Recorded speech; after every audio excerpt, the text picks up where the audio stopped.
Hello, everybody, and welcome to another adventure in history. Hope that you're doing well. Hope that your world is polite and loving and giving you the positive feedback that you need. Uh, I hope that all of the people that have stood you up on dates are dramatically reevaluating their life choices. Uh, all of the people that have sent you emails are really, really wondering why they wasted your time when that didn't need to be sent in the first place. How is everybody tonight? Matt, good to see you. Tuna, thanks so much for the subscription. Yeah, 39 months. That is almost 2 whole years. It is. It is. Evo, what's up, my friend? Good to see you. Hope that you're doing well. We've got a world.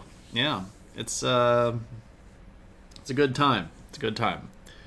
Better now that the storms and tornadoes have passed. Yeah, tornadoes are no good for anybody.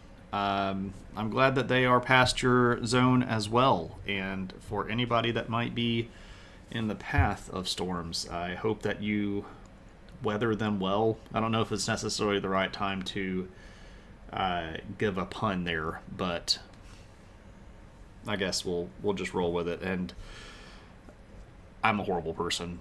Doing really well. That's great. That's great. I'm doing okay-ish. If I'm being honest, I have not slept very well in the last few nights. We had storms last week, and it really threw off my sleep schedule because I had a day in the middle of the week. So we were actually off Wednesday from all school. The entire campus was shut down. So I stayed up late and then had to wake up again Thursday morning. And so then I woke up early Thursday morning and Friday morning. And then I actually woke up very, very early Saturday morning for bird watching. And my sleep schedule has just been chunked since then. The pupper is a big mess. She's ultimately fine in the actual scheme of health, but she has been very, very itchy lately, and my wife is going to take her to the vet tomorrow. She has previously, the dog, been prescribed an anti-allergen medicine that we haven't been giving it to her for a while because it's sort of been died down to the point that it seems manageable. But man, in the last few days, she's just been consistently scratching and itching, and scratching herself to the point that she's scratching bloody spots into herself and making hot spots where she's just chewing and licking. So she needs some relief there. So we're going to get that to her tomorrow, and hopefully that will smooth over a lot of the stuff, and she'll be back to her normal, lazy, fluffily self. This hasn't stopped her from barking at every single noise in the world. This hasn't stopped her from being a little diva, right? Yeah, there's so many bugs in our yard. There are these little biting midges that will bite the junk out of you, and it just itches like crazy. And Brittany's had to basically adopt a policy where if she goes into the yard at all, she's got to basically cover everything up. Like wear shoes, wear socks, wear long pants, wear long sleeves, gloves a lot of the time, because these little guys, they don't really get very far off the ground. They're not going to bite me in the on the neck or anything like that if I'm out in the backyard, but man, they will eat your feet. And of course the dog will go outside and lay out in the yard and sprawl, and her entire body is in the mid-range at that point. So yeah, we've got mosquitoes too. The unseasonable warmness has kicked the mosquitoes into high gear already, and I'm not very pleased about that. But There we go. That is the pup date, if you will. But thanks for asking. She's okay, and it the scenario on Sunday wasn't as bad as I thought it was. The biggest issue was that I couldn't tell how bad it was quickly, and with me being on stream, I needed to like hold her down and like play into her fur because she's got really really thick fur, and see if she had actually done something bad to herself. And it was on her foot as well, and then it was like there were some spots on the floor where she had scratched herself really really badly and was bleeding on her toenail, and that was hitting the floor. So I didn't know what was going on. So it was just a needed thing. I don't really like bailing out of stream that fast, but you got to take care of the pupper, right? Yeah, mosquitoes are horrible. I don't like any of them. They can all be eaten and sent back to hell where they belong. So there's that. So we are doing a viewer request on a Thursday, which is kind of rare because we were supposed to be doing this stream on Tuesday.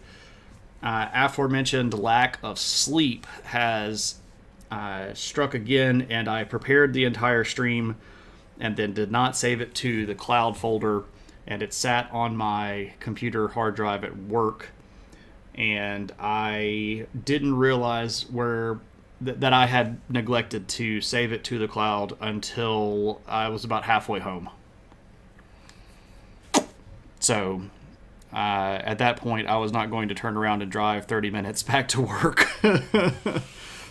just to get the outline. And the material that we're going to be talking about tonight is not one that lends itself to relying purely on my knowledge, regardless of how good you think my knowledge is. The dates, especially for tonight's material, are just enormously complicated. And a lot of this stuff is happening at the same time, and a lot of this stuff is happening with the same players in different levels at the same time. And it's just really messy.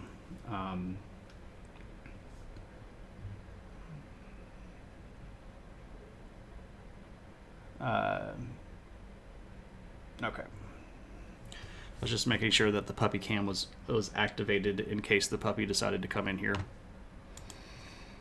Notice DCI Banks is conspicuously absent for this one. I think he was actually the one that suggested this, if I'm correct. I'm not 100% certain about that, but he also has a work schedule that fluctuates a little bit, so he might be working at the moment.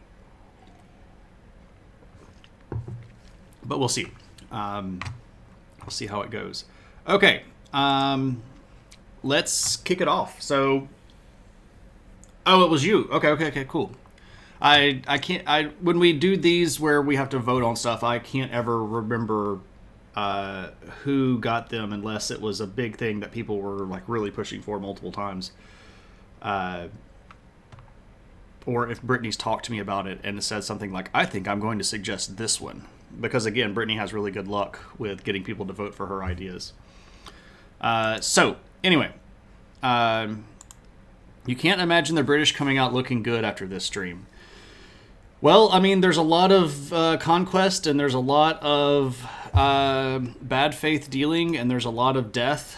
And it's not necessarily a positive thing, but we do kind of need to kick it off and get going because it's also way too much material for one stream. Even with me condensing rather judiciously, there's just too much material to talk about all of this stuff.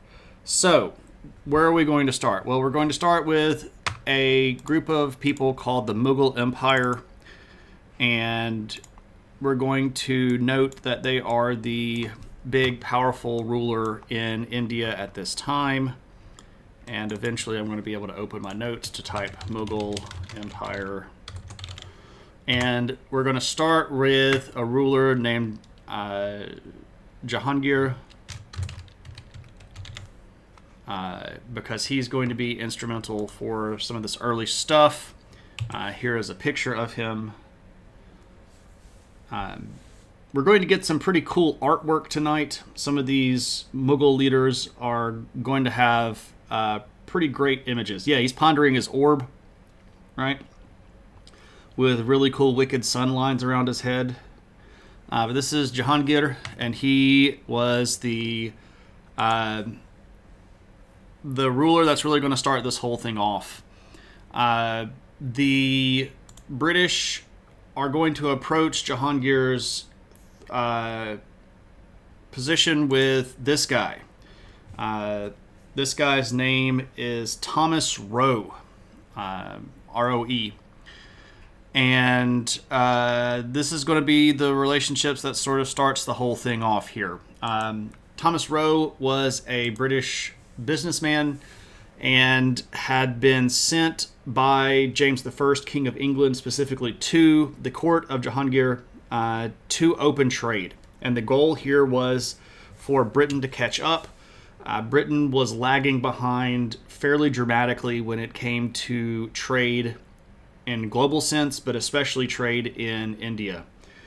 They had started trying to catch up with trade from North America, but they had lost big time on trade with India. And the Dutch and the French were already way ahead when it came to trade with India. So it was going to need some sort of special something to get the British into the game. And Roe was very successful. He brought with him a lot of stuff from Europe that were luxury items, including lots of fancy European alcohol, and gets into Jahangir's court and is going to become a fairly frequent member of the party crew of Jahangir, and is going to eventually convince the Mughal emperor to allow the British to trade. And specifically, the deal that they're going to make is going to allow British ships to trade at any port in India. And this is a big, big deal because that wasn't something that any of the other countries at that time really had. And this also very much angered the Portuguese, who had been sort of the leading trade partners with the Mughal Empire already. And Jahangir went one step further and not only said that the British were going to be able to trade at any port, that he would personally guarantee that the Portuguese would not threaten British trade.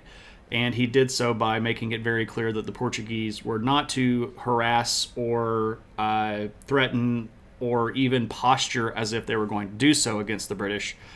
And this is going to allow for a very rapid expansion of trade, mostly around the south and eastern parts of India. So we're going to be talking about down here and over here. Just a little bit about Indian geography. Again, this region right over here is frequently referred to as Bengal. It's modern Bangladesh, which is Bangladesh. Bengal is similar to that. If we draw our borders on the modern day, you can see that Bangladesh sits right here. This province over here is West Bengal in India, right? So this region is what we're talking about right here. And of course, the big trade city is, in the time of these people that we're talking about, referred to as Calcutta. Today it's Kolkata. So we're talking about this region over here, and this is going to be the British stronghold for a while. But down here in the south especially, they're also going to have some interest. And on the island of Sri Lanka, they're going to have some interest. And that's mostly because the French and Portuguese and Dutch had really dominated trade here along the western coastline, and especially here along the mouth of the Indus River. This was not really open or good for the British. There was a lot of competition over here. So, and I know that I'm talking quickly and sort of moving quickly, but that's in an attempt at getting all of this stuff in. So Jahangir is very important. He's able to set up some deals that the British are going to exploit. But specifically here, it's not the British Crown that's doing most of this work. It's the East India Corporation. And the EIC is very different than the Dutch East India Company or the Dutch East Asia Company. This is run by the British. It is established and run as a joint stock company in the same sort of way, but here not related to any of the other European trade companies. So the British East India Company is the big deal here. Now, things are going to go fairly well and move fairly quickly for the British until we get to a guy named Aurangzeb. Ugh. Nope, I can't type here. Come on, type. There we go. Aurangzeb. Not easy to say. Aurangzeb is this guy. He's in the same dynasty, so still leader of the Mughal dynasty. He is going to have a very different tack. By the way, Jahangir does all of this stuff in 1608. So the British are going to expand very rapidly. About 50 years later, we get Aurangzeb here, who takes over in 1658 and rules until 1707. So he's got about a 50-year-long reign. His relationship with the British was quite different. He was very frequently at odds with the British. And the biggest reason he was at odds with the British was the tax money. The British were supposed to be paying taxes. They were supposed to be paying tariffs and trade fees and all of these things. And the British were trying in every way that they could to sort of skirt these. They wanted to get out from under the goods. They wanted to try to make deals with local leaders in India, at like the local leaders that would run the cities like Kolkata. The people that they were going to deal with directly on the docks. They would try to make deals with them. And what this does is creates a multi-tiered system of arrangement where the British are going to take certain goods to certain areas because they know that they have friends that are going to give them better deals in some areas. And then those people are going to be able to do deals under the table, and they're not going to pay their taxes the way that they're supposed to the Mughal Empire. But the British are also not going to be paying the level of taxes that they need to the Mughal Empire. And the goal here that the British are trying to accumulate is let's pay basically the least amount of fees that we can and keep as much money as we can. And it is better for us to lose some money in the form of bribes to these local rulers if we can keep the big ruler off of our back. But Aurangzeb finds out that a lot of this stuff is happening, mostly when the British start trying to play too many deals and the local leaders end up causing trouble amongst themselves. So when the local rulers start fighting and cause issue against the British, and then the British try to respond in kind, this is going to bring the wrath of the emperor down. Nothing can be said to be certain except death and taxes, and I'm all out of taxes. Yeah, pretty much. So now it's actually time to start the killing. And this is actually going to start off the killing. And the specific request for this stream was the Anglo-Indian Wars, which is a little bit, I mean, it could be done, absolutely. It would just be a list of wars. I decided to expand that a little bit to a narrative discussion about British conquering India, because I feel like that just is easier to understand instead of just here's a list of wars. But this is the first big one. This is the Anglo-Mughal War, and it's from 1686 to 1690. And this is being fought between the British East India Company and the Mughal Empire. Now, the British East India Company is being reinforced by royal authority and the actual British Navy and some British Army troops, but most of the fighting here is happening between the company and the Mughal Empire. And that's an important distinction because this is the time period where the company is going to be able to establish itself as a literal, basically, country. If we really want to look at it, they can tax people, they can build an army, they can build their own navy, they can recruit people, they can promote people within their own army, they can give them military clearance, they can issue travel documentation. The East India Corporation effectively becomes its own country around this time.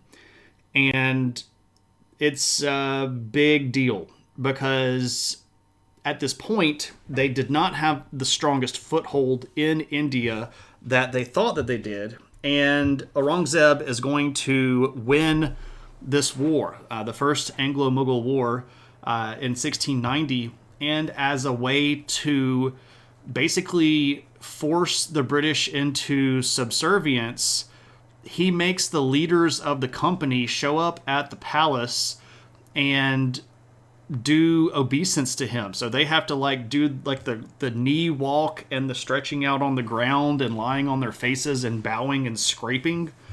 And he humiliates the crap out of them. This does not go over very well if you are British, because the British leadership don't like being forced to scrape or bow. This is a big, big deal, and it's humiliating. Who needs to be a country when you can become a corporocracy? Yeah, pretty much, Maddie. Well, how's it going, Maddie? And this isn't the end of the relationship here. So when word gets back to the British, Neil before Bob, right, that Aurangzeb has done this to the leadership of the company and their military, there's a big sort of social backlash against this. And one of the groups that takes a lot of umbrage to this is actually British pirates. And the British pirates don't like the fact that the Mughal Empire had embarrassed the crap out of other British people. So British piracy is going to start preying a lot on trade ships for the Mughal Empire. And Aurangzeb is going to basically start sending letters directly to the British Parliament demanding things. And at this point, he's literally saying things like, you better get these pirates under control. And he's telling the British Parliament in letters, here's what you will do. And the British Parliament is obeying him. The Parliament passes lots of rules that basically eliminate all leniency for pirates. If you had been a pirate before, you could save your hide sometimes by coming to work for the British Navy. Sometimes you could be sent to a colony as a payment and not get killed. But basically, Aurangzeb demands that if the British are still going to trade in Mughal Empire, they will kill all the pirates. So that was sort of passed. There's another bill that basically says you are going to make sure that when your people show up, they followed the rules that I have set forward for them to trade. So Parliament has to kind of like tweak down some of the stuff inside of the East India Corporation to make sure that they're now complying with Aurangzeb's rules. It does sound pretty convenient. So this guy is big and powerful, and it should be noted here that we don't talk about this part a lot. You don't really hear about how the Mughal Empire defeated the British and then smacked them down and told them, you're going to do what I tell you to do. But it happened. And it's kind of a bit of a shocking moment. Now, Aurangzeb rules for 50 years. And the British sort of like wait for him to die. They're literally just waiting for him to die. They want somebody new in power. They know that he's got multiple sons. And unfortunately for the Mughal Empire, after a ruler that lasted 50 years, you have adult sons, plural. And when Aurangzeb dies, there's a collapse of central authority. And in 12 years, there are going to be 6 different rulers. And you go, oh, so they ruled 2 years apiece. No, one of them ruled for 5 years, and the other 5 split 7 years apiece. So it's really bad at the leadership position. And while the Mughal power is collapsing, the East India Company is playing sides. They're trying to get into a position where they're going to be buddy-buddy with a new ruler. They're going to try to make sure that whomever is going to take over is going to look favorably upon them, and they're going to end up getting really good deals out of this. They're going to do stuff like, if we help you by paying you more taxes or something like that, or if we make sure that we only trade with people that support you, will you look favorably upon us? And in this sort of chaotic structure, the British are actually going to get really, really good deals.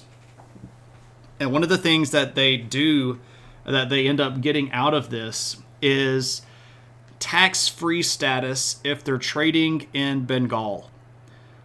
So if they're doing any sort of trade in Bengal or out of the port of Calcutta, they don't have to pay any taxes or fees on that. That's huge because, again, that was already where they were making most of their money in the first place. Now they're getting tax-free trade or duty-free trade, right? They're also going to get the power to issue these things called Dostocks. Let me get rid of that.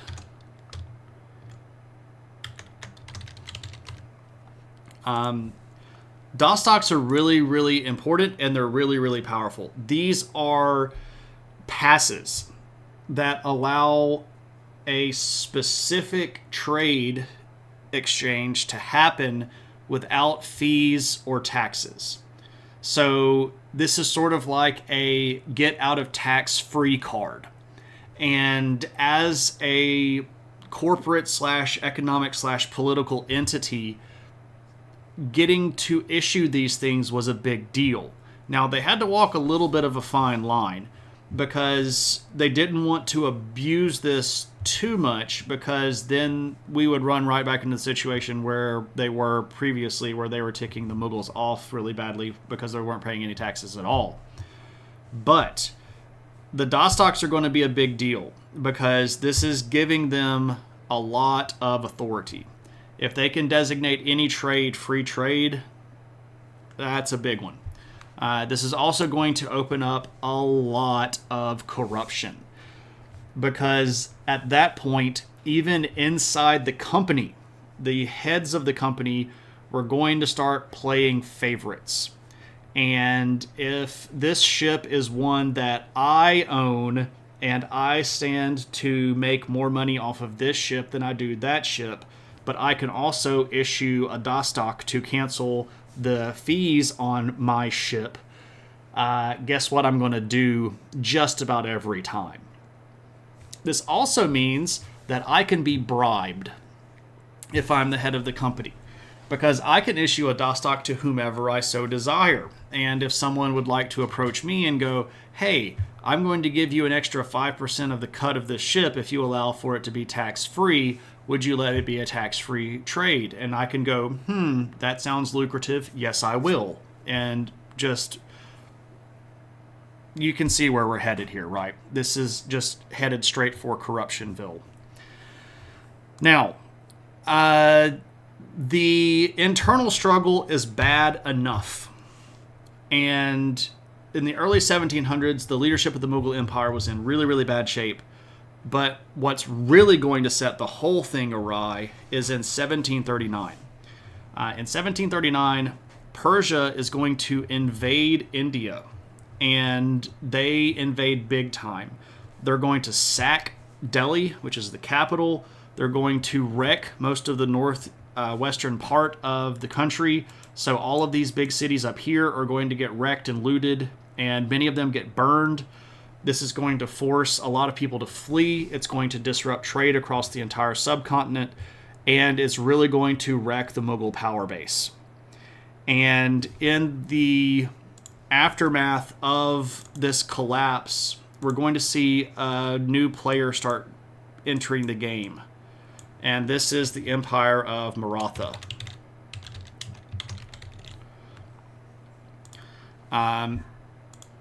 Now, Maratha is a little bit more southerly. They sit sort of right around in here, in this middle part of the country. The Mughal Empire was power-based up here in the northern central part of India. The Maratha are going to change the game, because the British are going to realize at this point that they don't always have to trade with the Mughals. They can also trade with Maratha. And Maratha was in a position where they were also coming into contact with the French and the Dutch and the Portuguese quite a bit. And this was a potential way for the British to leverage position against their European enemies. So dissolution of central authority in India is good for them.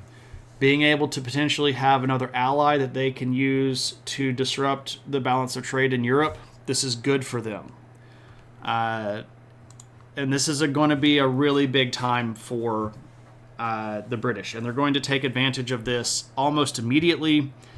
And the way that they're going to do so is by starting a series of wars that are going to be referred to as the Carnatic Wars. And I've just done something silly to OBS, and I don't know exactly what I've done. But I guess I'll just go with it. All right, the Carnatic Wars. I guess I docked my chat. There we go. Okay, I can do that, and it'll fix it. All right, so there are 3 Carnatic Wars. The first one is 1746 to 1748. The second one is 1749 to 1754. And the third one is 1757 to 1763. So the first one begins in 1746. The last one ends in 1763. What's going to happen here? Well, this actually starts in Europe, over here. And it starts specifically in Austria, because there was a situation in Austria where the guy running Austria died and left the empire to his wife. And there were a lot of people in Europe that said, nah, don't like a woman ruling a country like that. And a lot of other people saw benefit in supporting her. And this is going to be the War of Austrian Succession. But this put France and England on opposite sides of each other, and it just so happens that there are territories, especially down here in India, that the British would love to take from the French, especially right along this coastline here. And this is what is going to happen. We're going to go to war with each other, and we're going to fight each other wherever we are. This is the beginning of globalized war. This is going to continue during the 7 Years' War, which, of course, stretches out of a conflict that started in North America. Over here along the Ohio River, there were some rednecks led by a ginger named George Washington that ran into some French patrols out here in what is modern-day Ohio, and they decided that they were going to start shooting at each other, and this sets off another global war between the British and the French. Yeah, French and the English fighting? Tell me it isn't so. Pretty much. But that's going to ripple effect over here into India. And as a result of these Carnatic Wars, we're going to start seeing British and French companies fighting each other. Not necessarily even just the British military proper or the British Navy proper versus the French Navy or French military proper, but the French Indian companies versus the British Indian companies. So we're going to have company armies that get thrown into this mix, and it just goes crazy for a little while. And it comes down to who's going to control this part of southern India. This is what we're fighting over. Who's going to have access to this? What up, Snowlock? Good to see you. How's it going? And it turns out that the British are going to win. The British end up winning, and the French are going to be forced to accept really bad terms because they lost. First off, the French are only going to be able to have access to trade in 2 cities in this region out of a dozen or so. And they can't have any direct legal authority in the region. They agreed to give up regional governmental authority over areas in India that they had companies running. And as an extra kicker, they had to agree that if British trade company interests were threatened, that they would help the British trade companies retain power. So this is really humiliating for the French. In this area, they're going to lose most of their influence, and they're going to basically have to suck up to the British and help the British if any of the local Indian regional powers cause trouble. This is humiliating, but it leaves Britain as a big, legit player. At this point, Britain has about half of Indian coastline under its trade control. They're going to be able to trade in Bengal for free. They're going to be one of the only people that can trade here along this coastline, and this is a leg up to make a lot more profit. And when you have more profit, it turns out that you can do things like hire more people to fight for you, build more ships, buy more cannons, buy more muskets, and of course just line your pockets with giant stacks of money. Enter a guy named Robert Clive. More profit means higher wages for the workers, right? No. Actually, it means you can pay more wages at a lower rate to native Indian people and get twice as much labor than you would as if you were hiring British people. Yeah, it's crazy how that works. You make a lot of money, and then you outsource your jobs to where it's cheap so that you can keep more of your profit.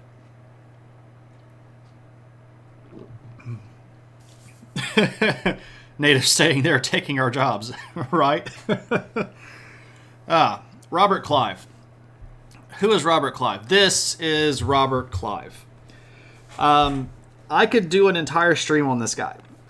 We don't have time to do an entire stream on this guy. Suffice to say, he was a jerkface.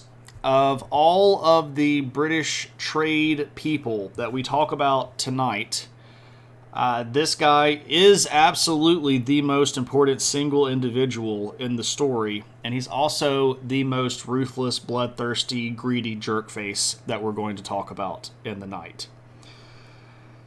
He's not someone you want at your birthday party. He's not a nice person. Very punchable face for a very punchable individual. But this brings us to it's Clive o'clock somewhere. What's up with this guy? Well, he had started off in the company as just a podunk guy. And during the First Carnatic War had signed up to fight and had actually done a lot of really good battlefield leadership. And he gets recognized for his sort of ruthless bravado, where he's just kind of a guy that doesn't give up, kind of like a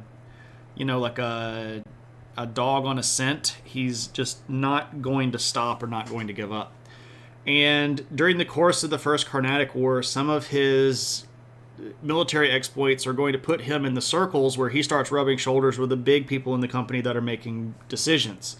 And he ends up getting looped into some of the meetings with local Indian leaders and manages to end up making some deals that's going to be Spartacus.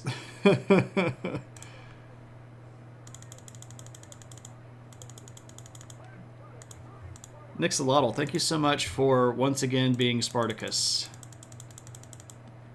Much appreciated. If you are not already following friend of the channel and artist extraordinaire Nixolotl, you really should. You didn't hear the alert. Did you see the alert? It could be that the bot is busted. Let me go check Streamlabs. You heard it, but it was quiet.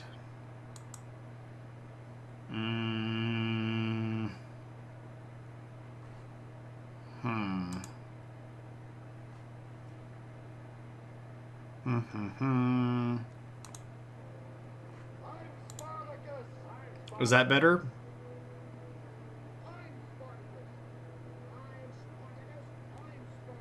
Shane McInnes is Spartacus. That's not any better. Interesting.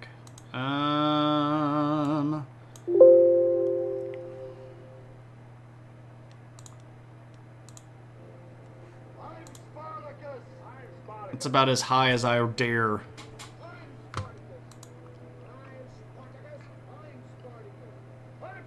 Quiet still. Okay, maybe I'm going to have to go in and mess with Streamlabs.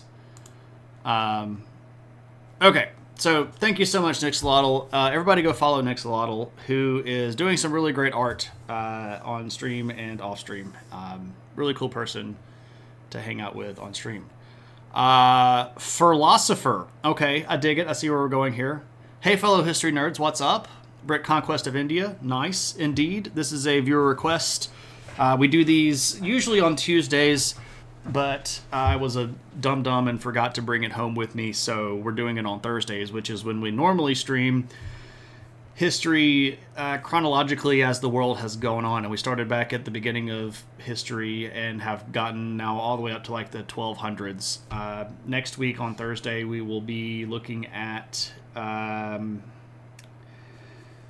the Mongol conquest of the Middle East and Eastern Europe.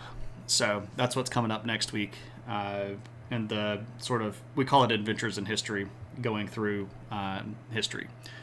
Didn't hear the alert. Heard it, but it was quiet. What was the first Euro nation to have a trade company in India? Trade company? That's a little bit of a different question. Probably the Dutch. The first people that Europeans that ooh, look at all of the. Oh, look, everybody! I'm popular enough that I'm getting bot spammed. Aw. It's been a long time since I've been bot spammed. Ooh, lots of bots. Look at all the bots. Look at me being popular. I feel so special. Banning all the bots. Banning all the bots. Man, OBS makes this way harder than the commands in Twitch proper. Go away. Of all the times.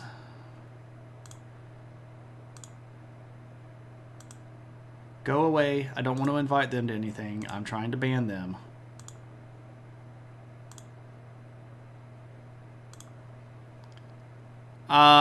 So the Portuguese were the first Europeans to trade directly with India. Going all the way back to like, Vasco da Gama. But if we want to specifically ask who was the first one to open a trade company, that's a different step. And the Dutch were the first people that really got trade companies working. So if we're talking about the first people to do trade, period, that's going to be the Portuguese directly. But if we're talking about companies, that's going to probably be the Dutch. Good gravy. So many bots. I just got completely blown up here. Taking me forever to ban all the bots. If only those people were like actual people and I had... What up, Frank? Aloha, my friend. Man, just absolute tons of bots.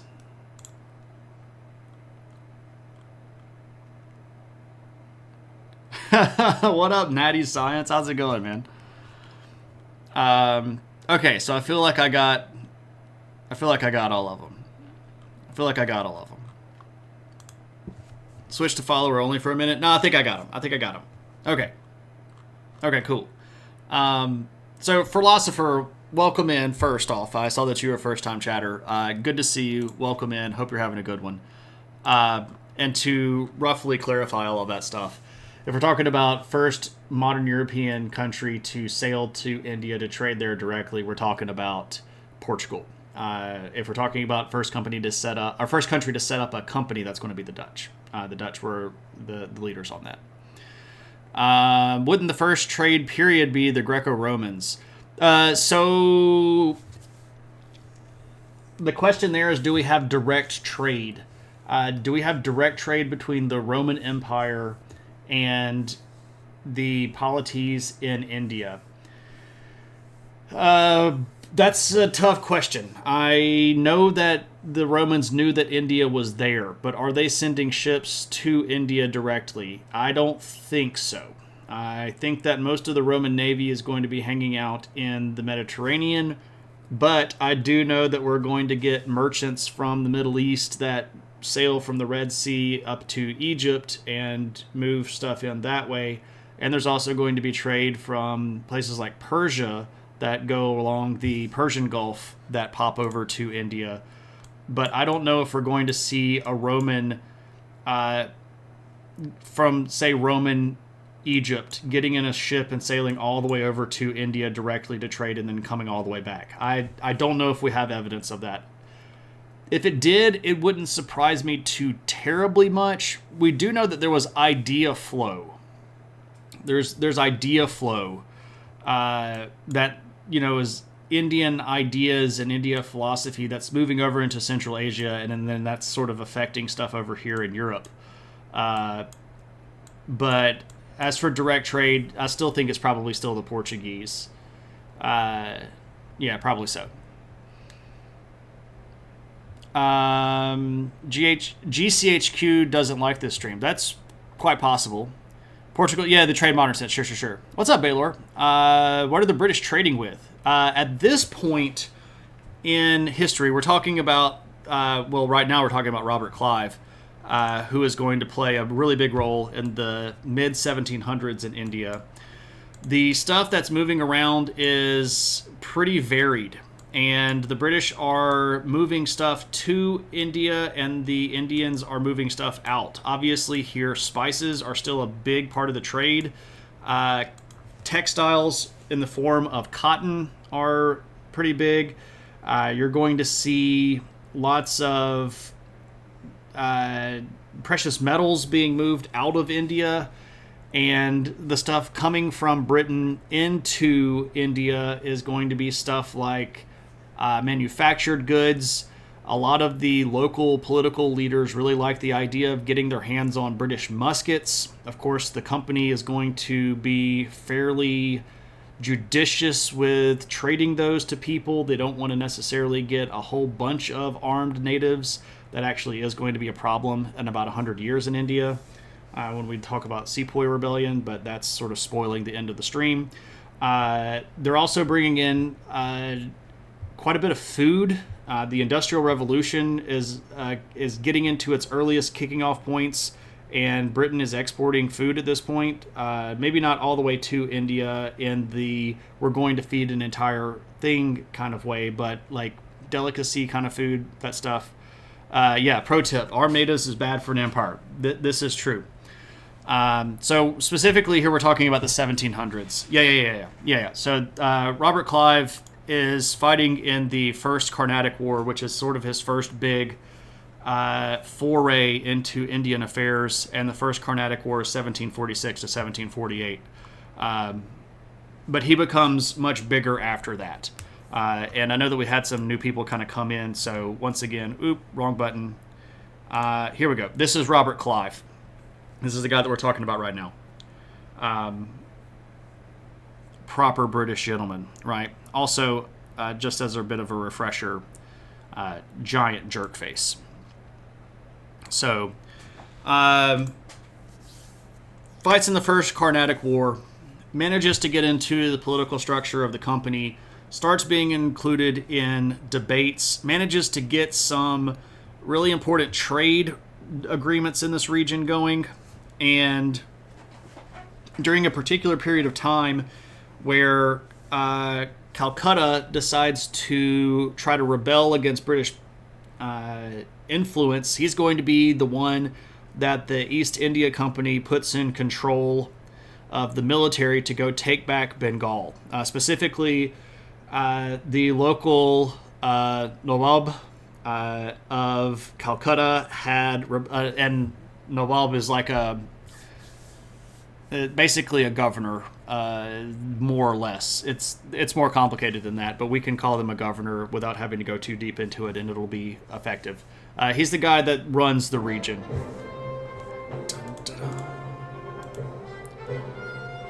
Dun, dun, dun, dun, dun. Yeah, there are three Carnatic Wars. Generic British guy, right? We're talking about the British conquest of India tonight. That's the topic. We started off in 1608, where the company first showed up, and we're going to go all the way through 1857. So at this time, is Britain governing parts of India? Britain as a country, no. The East India Company as a company, kind of. Not completely, but kind of. Anyway, the Nawab of Calcutta, or Kolkata is the modern city, Calcutta was the pronunciation at that time, is going to kick out a whole bunch of British, capture a whole bunch of British, and this is when we get a very famous event that becomes a propaganda moment in history. This is the infamous Black Hole of Calcutta incident, where British soldiers and British East India Company officials are put down in this big pit that is super duper hot and basically fried to death because of the heat. When Clive shows up, he kicks butt and manages to basically take over the city again. This is going to secure his sort of position within the company as a guy that will go to whatever end needs to be gone to accomplish a task. He's also going to fight in the Third Carnatic War. He's going to be very, very influential in the Third Carnatic War. Manages to kick out a lot of local Indian political people, like little puppet rulers and things like that. He's going to replace them with people that are directly answerable to him, and he's also going to start basically making himself a personal fortune. If you can install puppet leaders and you start getting them to bribe you, you make a ton of money. And he is going to be absolutely in favor of as much corruption as possible, as long as it benefits him. During this period of time, there is a very big battle, and this is sort of part of the Third Carnatic War-ish. It's kind of at the beginning of the Third Carnatic War, but it's called the Battle of Plassey. It's in 1757. And it's a really big battle where the British basically end all French control in East India. This is sort of the beginning of the end for the French, and Clive is going to be not directly in the battle, but he's going to be in the atmosphere of the battle. After the Third Carnatic War, he's going to end up going back to England to basically take his fortune and use it for personal gain. He's going to start buying himself positions. He's going to buy his way into Parliament. He's going to make sure that he flexes all of his power to get everything that he could ever want. And he's going to be made a baron, and then he's going to get sent right back to India. And while he's in India the second time, his entire goal is basically build this giant network of extortion and corruption and tax exemption. He is going to get sort of personal ability to issue those Dastak things that I mentioned earlier, these certificates of free trade. He's going to use that extensively to pad his own pockets. And after 1764, there's a really big battle called the Battle of Buxar. And after that battle, his command in northern India is pretty much it. He's going to get a big grant from the Mughal Empire called a firman. The firman is going to allow Britain to trade inland, which is something that is way different than just trading in port cities. And after the East India Company starts opening up trade positions inland, basically Clive runs Bengal. And it's not necessarily going to be British territory, but nothing happens in Bengal without Clive say so. He is effectively a king in his own country. And this is also going to give him a crazy amount of political capital, and he's going to use that to negotiate a firman for the Decca. Again, the Decca, geographically speaking, is this really big plateau right here in central India. And at that point, all of this Bengal region was effectively British. And when they get the firman to trade anywhere here, that's going to put targets on all of these little Indian countries that were in that region, because now basically the company's coming for you. I would want to be a baron just so I could say that, sure. So just like modern Britain. How much of India did France have in the 18th century? They didn't really control any of it directly, except for some port cities. But like territory, not very much square kilometerage or square mileage. They had some fairly nominal, or fairly... They didn't have governments. Like, they weren't running governments, but they had positioned people in places that were going to give them a lot of control in this region right over here, and then along this coastline here. But ultimately... Oh, you can't see that, sorry. Right around here, and especially like right in here, and then right in here. But they're going to lose all of this in the Carnatic Wars, and they're basically about to lose this in the Anglo-Mysore Wars. So the 7 Years' War was more about the Americas than the Indies.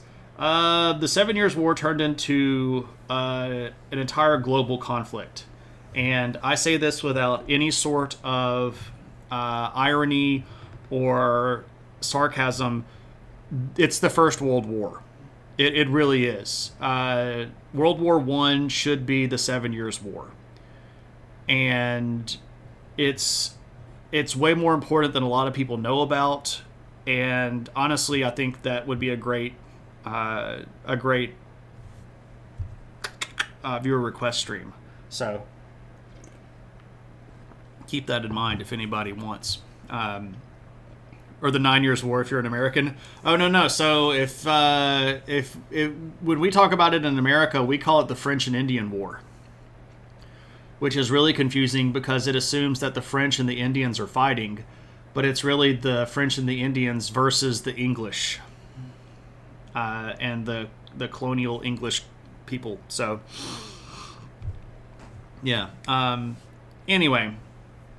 But that's wrapped up in the Carnatic War. So the first Carnatic War starts out of the War of Austrian Succession, and then the second and the third Carnatic Wars kind of overlap periods of time where the 7 Years' War are.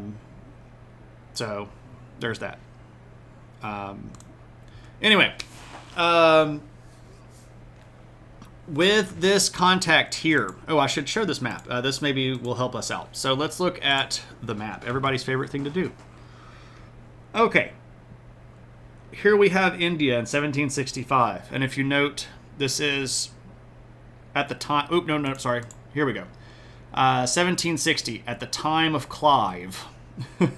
So even a map here literally is saying, like, here's Clive's time period. Bengal here is pretty much under the control of the company. And if you look right here, here's Plassey. This is the big battle that Clive was a part of and gained a lot of... his baronage, by the way, he becomes the Baron of Plassey. Anyway, so this region is pretty much under the control of the country.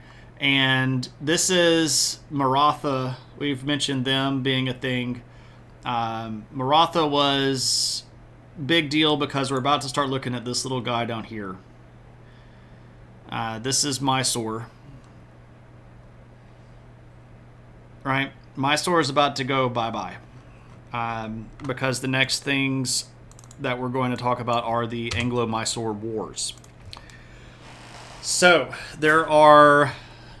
quite a few of these. There are 4 Anglo-Mysore Wars. The first one is 1767 to 1769. The second one is 1780 to 1784. The third one is 1790 to 1792, and the fourth one is 1798 to 1799. Now, this is really going to be more about getting rid of people that the British didn't like than it is necessarily the company trying to establish better trade routes. This is sort of, we're removing opponents to our trade. And most notably, Mysore were some of the biggest French allies in India. Specifically this guy. This guy's name is Hyder Ali. And you can see it here. Here's Hyder Ali.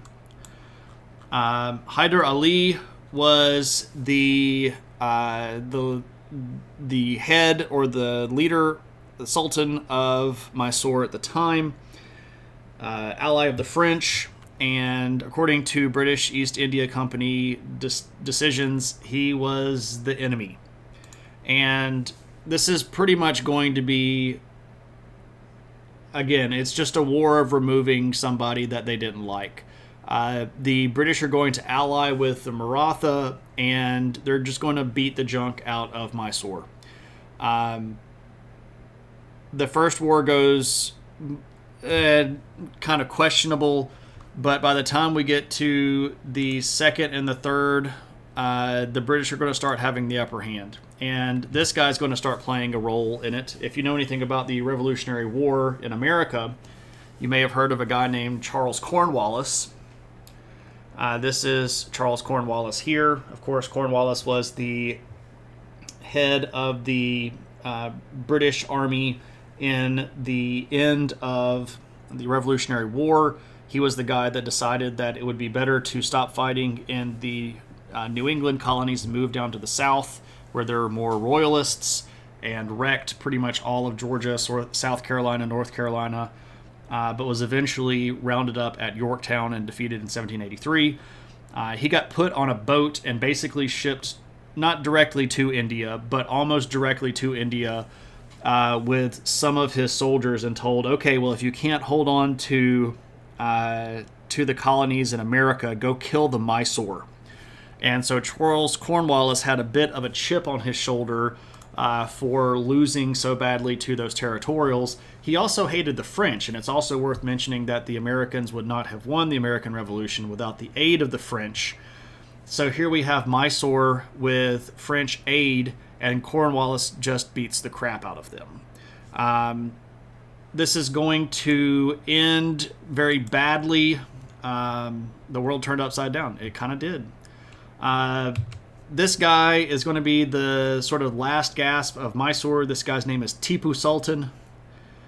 Tipu Sultan is going to be in a really rough position. At the end of the Third Anglo-Mysore War, he had to sign away half of his country, basically to stay alive. The British had him at a severe disadvantage. And after giving away half of his country, it did not take very long for the British to come back and demand the rest of it. And Tipu Sultan actually dies in the Fourth Anglo-Mysore War. And at that point, there is no more Mysore. This is going to be a giant blow to the French. Oh, I actually have a picture. The Mysore kingdom doesn't get completely destroyed. It just gets co-opted. And the British start picking rulers for it. And we actually do have a picture of one of the last ruler here who survived until the time of photography. This is Krishna Raja Wadiyar III. And he was not the Sultan, but the British East India Company allowed him to keep the title Maharaja, which is basically Big Raja. But the photograph here is pretty cool. So, puppet ruler, but still pretty cool. So, by the time we get to the 1770s or so, you would think, okay, well, everything is going great for the British. But after the first Mysore War, Maratha kind of figures out what's going on in the world with the British, and while the British are fighting the second and third and fourth Mysore Wars, they are also fighting wars against Maratha. And there are 3 Anglo-Maratha wars, and again, these wars are happening at the same time as the second, third, and fourth Anglo-Mysore wars. So the Maratha wars are 1775 to 1782, 1803 to 1805, and then 1817 to 1819. Lots of fighting going on here, ladies and gentlemen. This starts when the British decide to get involved with the leadership of the Maratha. And they sort of want to pick who's going to be in control. And it doesn't go the way that they want it to, because the guy that they end up picking doesn't end up winning as well as they would like, and then he ends up losing some stuff, and they get involved, and they can't end up figuring out who they're going to pick as a leader, and it just turns into a civil war inside of Maratha. And the first war ends with everybody just kind of going back to their corner, but the second war is pretty bad for the Maratha. They're going to end up, the British East India Company is going to end up destabilizing Maratha, and the Maratha are going to end up losing a lot of territory to Nizam, who is this whole other group that ends up taking a big chunk of Maratha territory. The Rajputs in the north of Maratha are going to end up taking territory. This is a bad move in the Maratha world. They're also going to end up losing territory up around Delhi. By the end of the Third Maratha War in 1819, there's not very much of Maratha left. Let me see if I have a map of that. Yes, I do. So here we go. This is 1823. So by the time we get to 1823, here's what we've got. The British have control of Bengal, and they've moved up the rivers and taken all of this area around Delhi. Right, so Delhi's up here. They've moved into the Decca and taken some of this territory. They've taken over all of this area from the Carnatic Wars. Mysore still exists, but it is a puppet kingdom. Let's be very, very clear here. This is a puppet kingdom. This is not operating independently. The British have taken this region here, and the Maratha are basically only controlling scattered pieces of this region right here. Not looking very good for the Maratha, but looking real good for the British. Looking real good for the British. There is sort of a last gasp of Maratha power in 1843 at a place called Gwalior. The puppet ruler in Gwalior dies, and the British put his kid on the throne. But the kid is like really, really young, and the Maratha faithful see this as an opportunity to overthrow the British puppet ruler, put a guy on the throne that's theirs, and try to reestablish position. But it just doesn't work. And by 1843, Maratha doesn't exist anymore because the British dissolve it. They redraw all the boundary lines. They basically pretend that they don't exist anymore. They're effectively going to destroy the Maratha and their entire history. What up, Cave? Good to see you, man. You can just safely blame the British in this time period. The only people worse were maybe the Dutch. I don't know, man. If we're talking about the early 1800s, we can put the American expansion into the West right up there with it. If we're talking about wiping out native culture and committing genocide against people, man, I don't know. The British expansion into the West is pretty rough.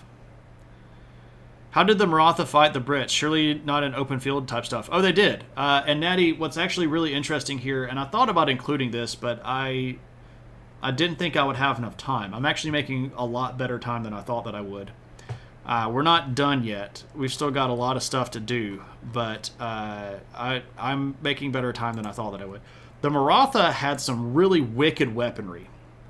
If you've ever seen any of the really odd-looking weapons from India, it's probably a Maratha weapon. Lots of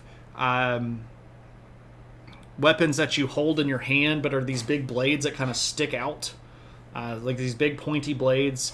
And the handles are handles like this, and they come down here like this, and they have lots of Damascene blades that are kind of wiggly, curvy. They have like whip swords that are sharpened kind of springs of metal that you sort of sling around, and it's like a blender almost. It's rough. It's rough stuff. But yeah, I mean, they also had elephants, and the Maratha had guns to a certain extent too. Not much up from a nap. Cool. What up, Noger? Good to see you.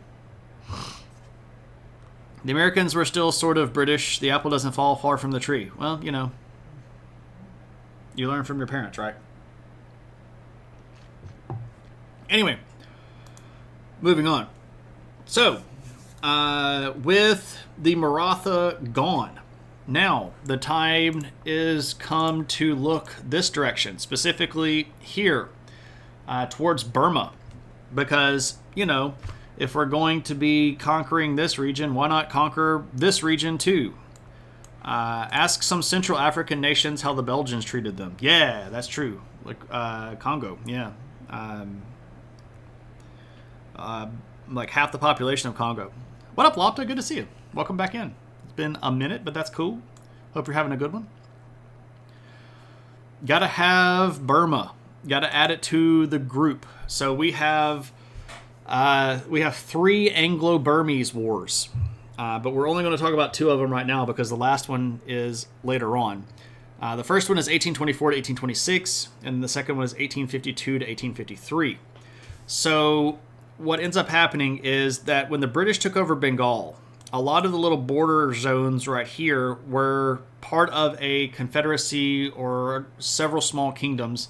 And the Kingdom of Burma was mostly situated down here in this big river valley and had been since, the last, at this point, probably 1,000 years, right? Or longer than that. The big city-states, the Pew city-states that we maybe have talked about a dozen times, right around this big valley, these rivers that connect to the ocean right here. This is sort of the heartland of the Burmese kingdom. But these little city-states around in here were basically going to be free for the picking.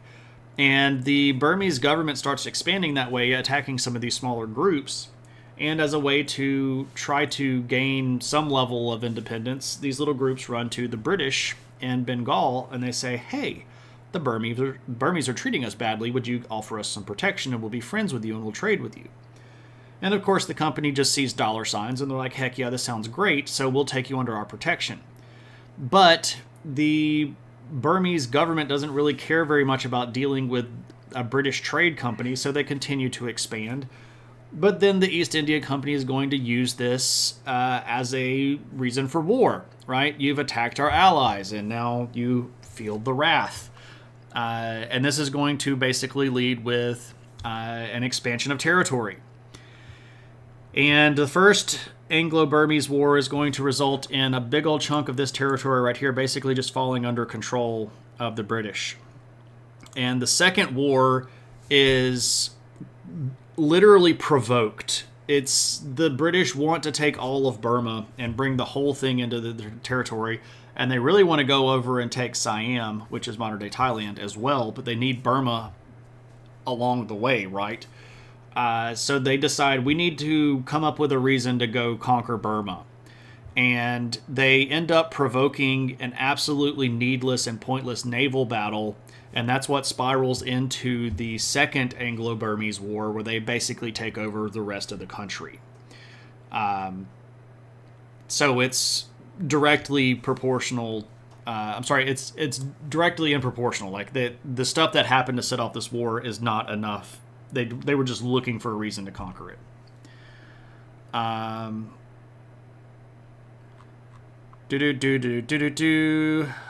What'd you say Burma for? Yeah, right. I'm sure the Brits are totally going to protect them in the future. Nope. We need a reason. Like it's Tuesday. Yeah, this was supposed to be Tuesday. Oh, I see what you're saying. That the British needed a reason and they just made one up and it was Tuesday. What's up, Ivan? Good to see you, man. Hope you're having a good one. Lots of cool people in the chat tonight. Hope you are all doing well. All right. While all of these wars are going on, there are also other big developments going on the political organizational side of the company. So if we back up to 1834, there's going to be a position created called Governor General of India.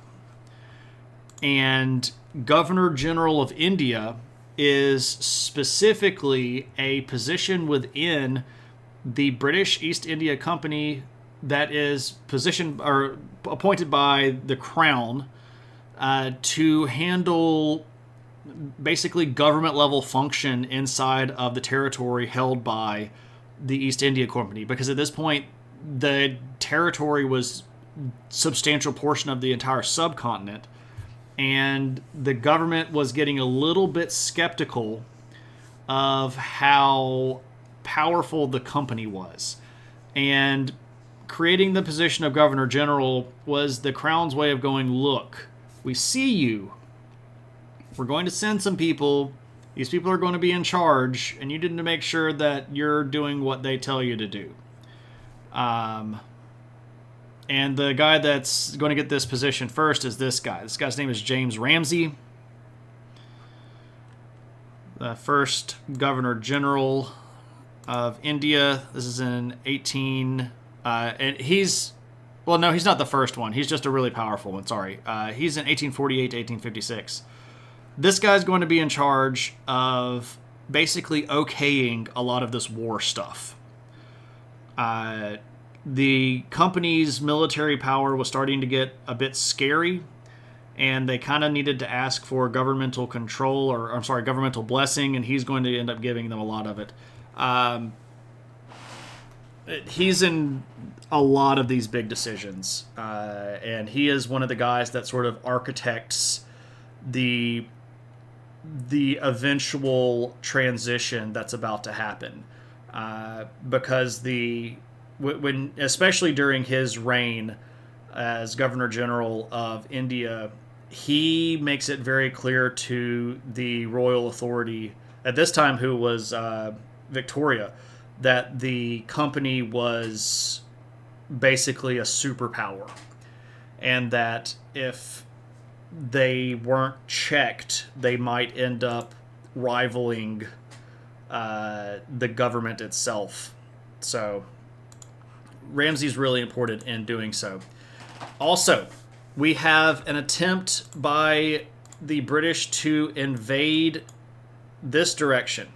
So we're going to go take over Afghanistan. Yeah. How great does an invasion of Afghanistan sound, everybody? It goes about as well as you would expect. The armies invade Afghanistan, and they do really well to begin with, kind of because they showed up out of nowhere. This is the first Anglo-Afghan war. This is 1838 to 1842. They show up. They kick butt. They get all the way to Kabul, and then they realize how long their supply lines are stretched, and the Afghans figure out what's going on and decide to start fighting back. And oh boy, the retreat from Kabul is a shameful thing that makes a lot of people's career go bye-bye. The retreat from Kabul was humiliating, and it was one of the first times that the British had lost against an Asian force in a long time. And it was bloody. They lost a lot of people trying to retreat from Kabul. Never get involved in a land war in Asia, right? So is steampunk just colonial cyberpunk? Maybe, I don't know. I mean, maybe colonial era cyberpunk. Yeah, up the Khyber, because the Khyber Pass is such a great thing. We're just going to invade Afghanistan over here because it's easy to do, right? Anyway, after the humiliation in 1842 in Afghanistan, they decide, okay, well, these people are scary, so why don't we just conquer all of these people, which is basically modern day Pakistan? Why don't we take the Indus River Valley? And so they decide, yeah, we'll do that. That is actually accomplished with blazing speed. This entire region effectively falls in 6 months during 1843. And it is a combination of several reasons for that. They're going to have learned their lesson about really long supply lines, so they're going to involve Navy, and they're going to use the river a lot, and they're going to bring a gigantically large, overwhelming support network with their army, and they're going to bring lots of firepower. This is actually what makes the big difference here. A lot of this region had a fairly large network of fortifications that go all the way back to like the Sultanate of Delhi, which is one of the biggest reasons why they had not been able to take over Afghanistan, not just because of the geography, but because there's also natural fortifications that had been, not natural, but man-made fortifications that had enhanced natural positions that had been used for hundreds and hundreds of years. And the trip into Afghanistan didn't really bring enough of the big, heavy weaponry. When they decide to take Pakistan, they bring the big guns. And they roll up Punjab and this region right here called Sindh real fast. This is also going to be when they invade up into what is modern-day Jammu and Kashmir and take that area. And as a direct relationship of taking this region, this is going to kick off the First Anglo-Sikh War, which is in 1845 to 1846, where the government decides that they're going to basically kill all of the Sikhs in this region that were resisting territorial expansion. My brain keeps dropping the pertinent datum. Yes, this is a company. This is the East India Company. They are a joint stock company set up by British nobility and British merchants, and they are not the government of Britain. They have a charter that goes all the way back to the Stuarts in the 1600s that allows them to operate unilaterally.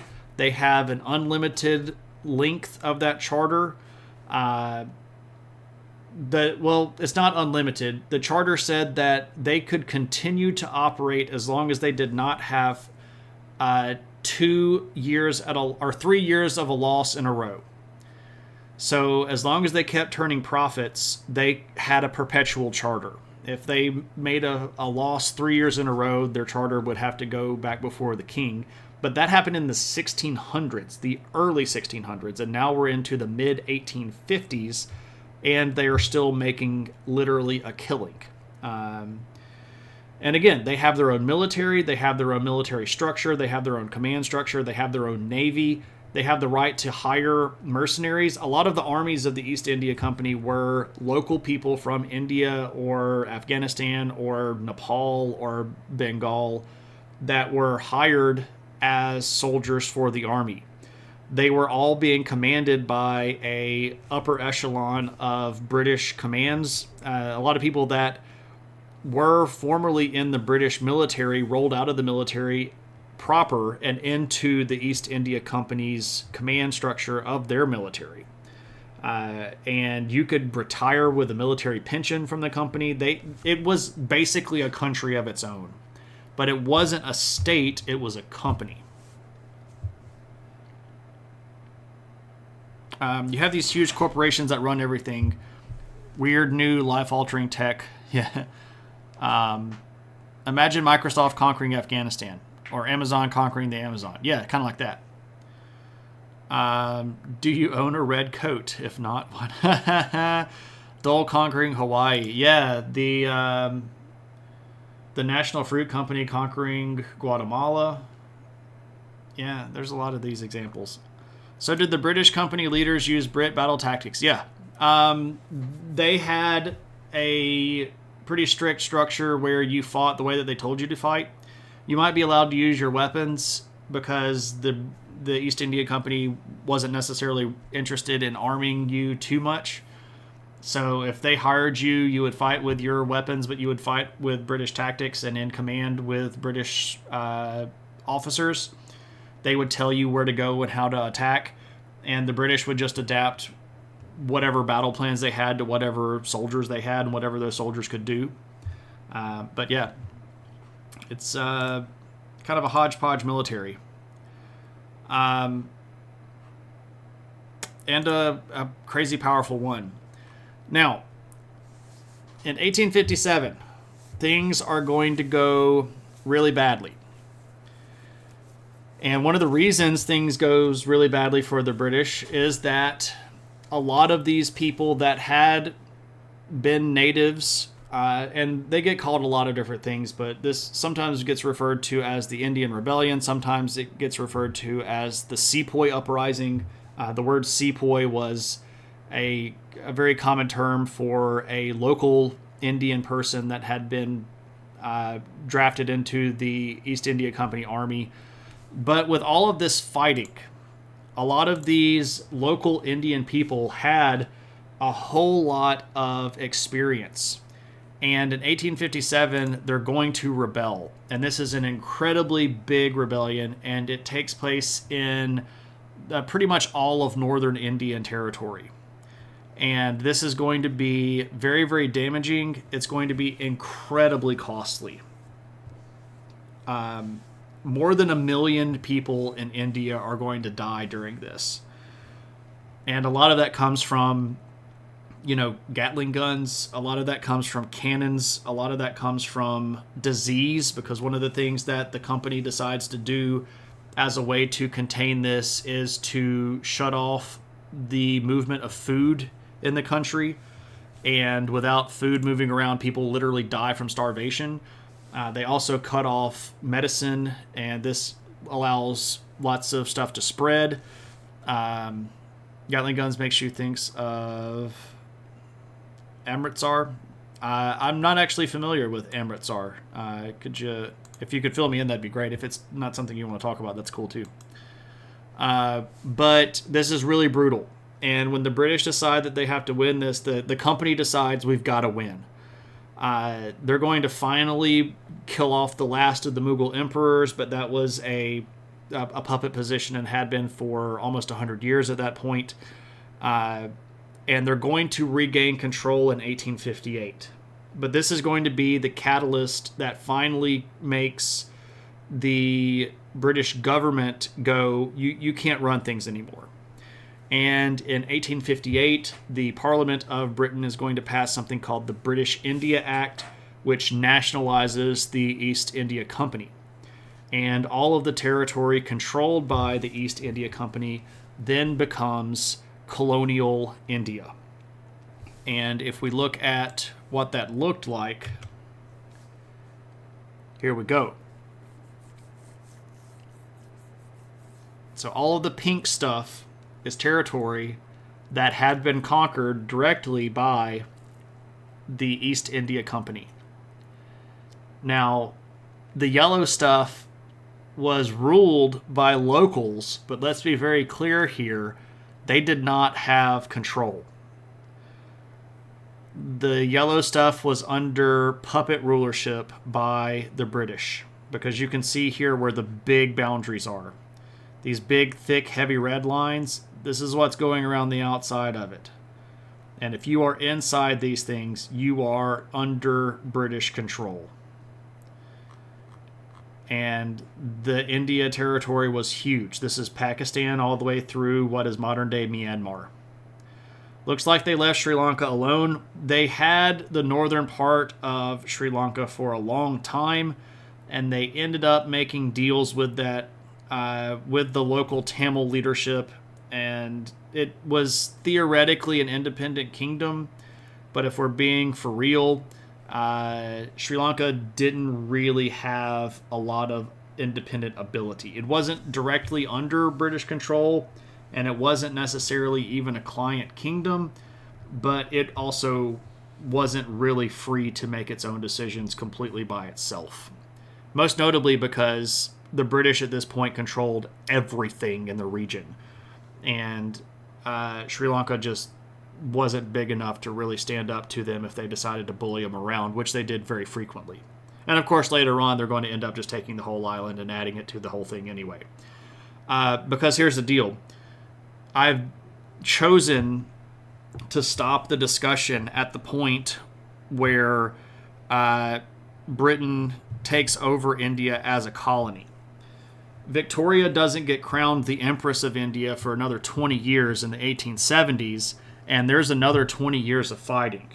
And then even after that, there's fighting all the way into the 19 teens. And even after that, there's fighting in World War I. We could continue this for probably another hour talking about wars between British people and the native peoples in this region.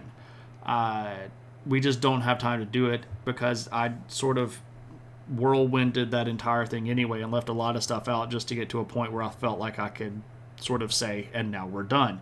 But we're not done because the fighting continued for decades more, just between the government of India, the government of England proper, and then other native Indian peoples. I'm sure the British government brought about sweeping changes to improve the life of their new colonial subjects, right? In some places, yes, absolutely. In other places, no, not really. There were social reforms. There are things that we could look at and go, yeah, the British did that right. One of the things that the British did that we can say, yeah, that was right, was the legal reforms that they did to ban things like sati. So there's a practice in certain parts of India, there's a traditional Hindu practice where a husband would die and a wife would get thrown on the funeral pyre with her dead husband as a way to send them to the afterlife together. And the British made them ban sati. There were also some particular practices with the procession of parades of Juggernaut, where people would literally be trampled to death during these religious processions as sort of human sacrifices to their gods. And the British were like, no, you can't do that. And they got rid of that. I don't know if we can really say it was necessarily a net positive because, I mean, the British killed millions of people in the process of doing this.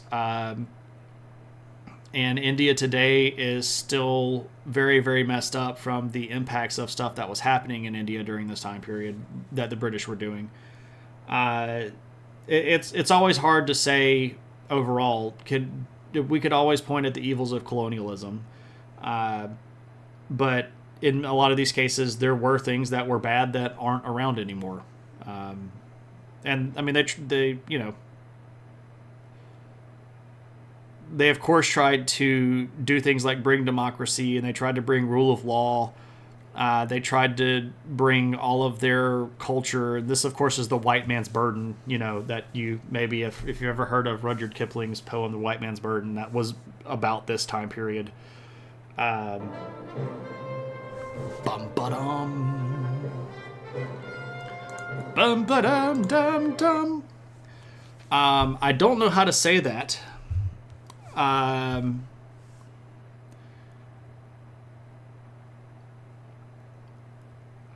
From Kulvi Forhow. Question mark? I don't know if I said that right. How may I address you, my friend? But thank you so much for the follow. Yeah, of course, democracy is with finger quotes. Not everybody in India could vote, for sure. You can have a president as long as they're a monarch. Anyway. So that was the British in India.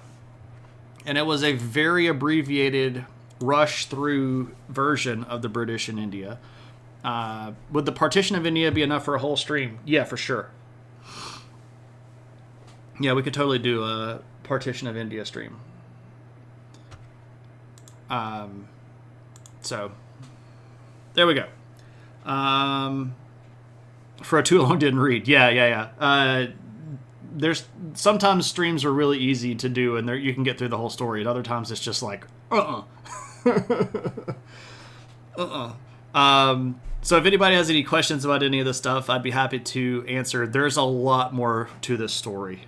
There's a lot more to this story. You just got to hit the wave tops sometimes, though, right? Also, if anybody wants to redeem channel points or has any questions about anything like that, now is a good time.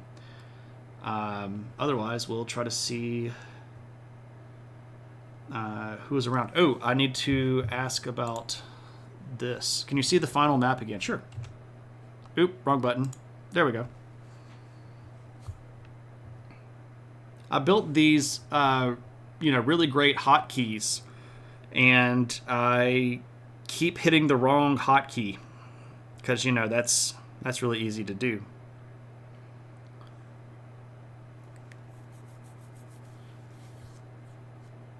Uh, 15 minutes and try to explain the Holy Roman Empire. We've talked about the Holy Roman Empire a lot.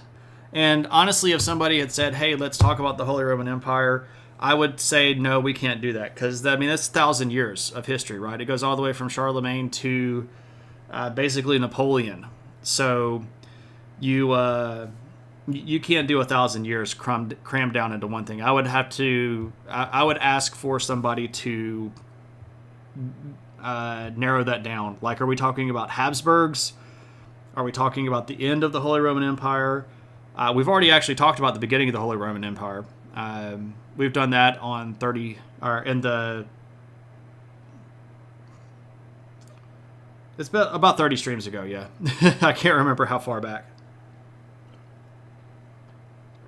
Yeah. So during the partition of India, which happened in the 1900s after World War II, Pakistan and Bangladesh were created as basically Pakistan, and this was West Pakistan, and this was just referred to as East Pakistan, and you get Myanmar split off in India.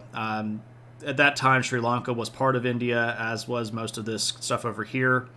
That whole thing was a giant mess and resulted in tens of millions of people dying, and I'm not even joking, there was a genocide over here in the 70s when the Bengali people in Bangladesh wanted to break away from the ruling government over here in Pakistan, and India decided to help Bengal, but the war spilled out of Bengal, and people in this region of India were targeted for genocide.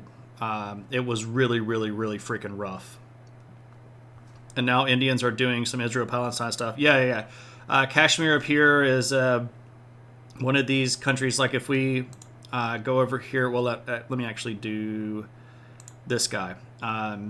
If we go over here, and by the way, I see all of these redeems, and we'll get to those in just a second. We've just got some good questions and comments. If we zoom into this region right here, we're going to start seeing these borders start turning red and orange, right? Because this territory is still very much debated. Who owns what, who has what territory, who's directly in control of this, who's directly in control of that. China owns some of what used to be Kashmir. Pakistan oversees what used to be part of Kashmir. It's now called Jammu. India is turning their part of Kashmir basically into they're basically trying to take it over directly.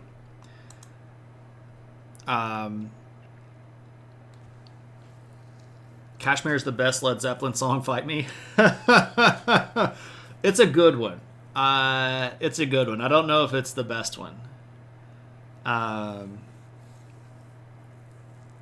When the Levee Breaks might be my favorite.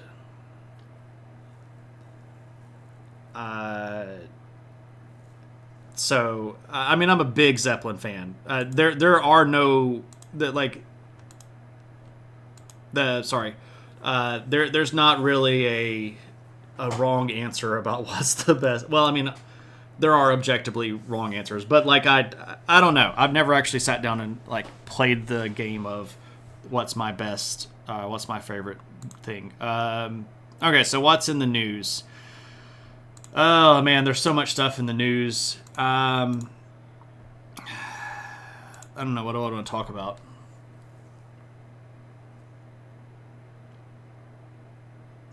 I guess the thing that I could talk about that just happened, like right before stream started. Palestine had applied to the United Nations to be a country. They basically wanted the United Nations to recognize them as a country. And the United States vetoed the petition. So that's a big one. That's a big one. That sends signals. We'll just say that way. This is going to be. This is going to affect the. So Nixlotl, the specific thing that Palestine was asking for is UN recognition that they are a country. So a country is only a country to the extent that other countries say, yes, you are a country. And there are countries that recognize Palestine as a country, but not the United Nations.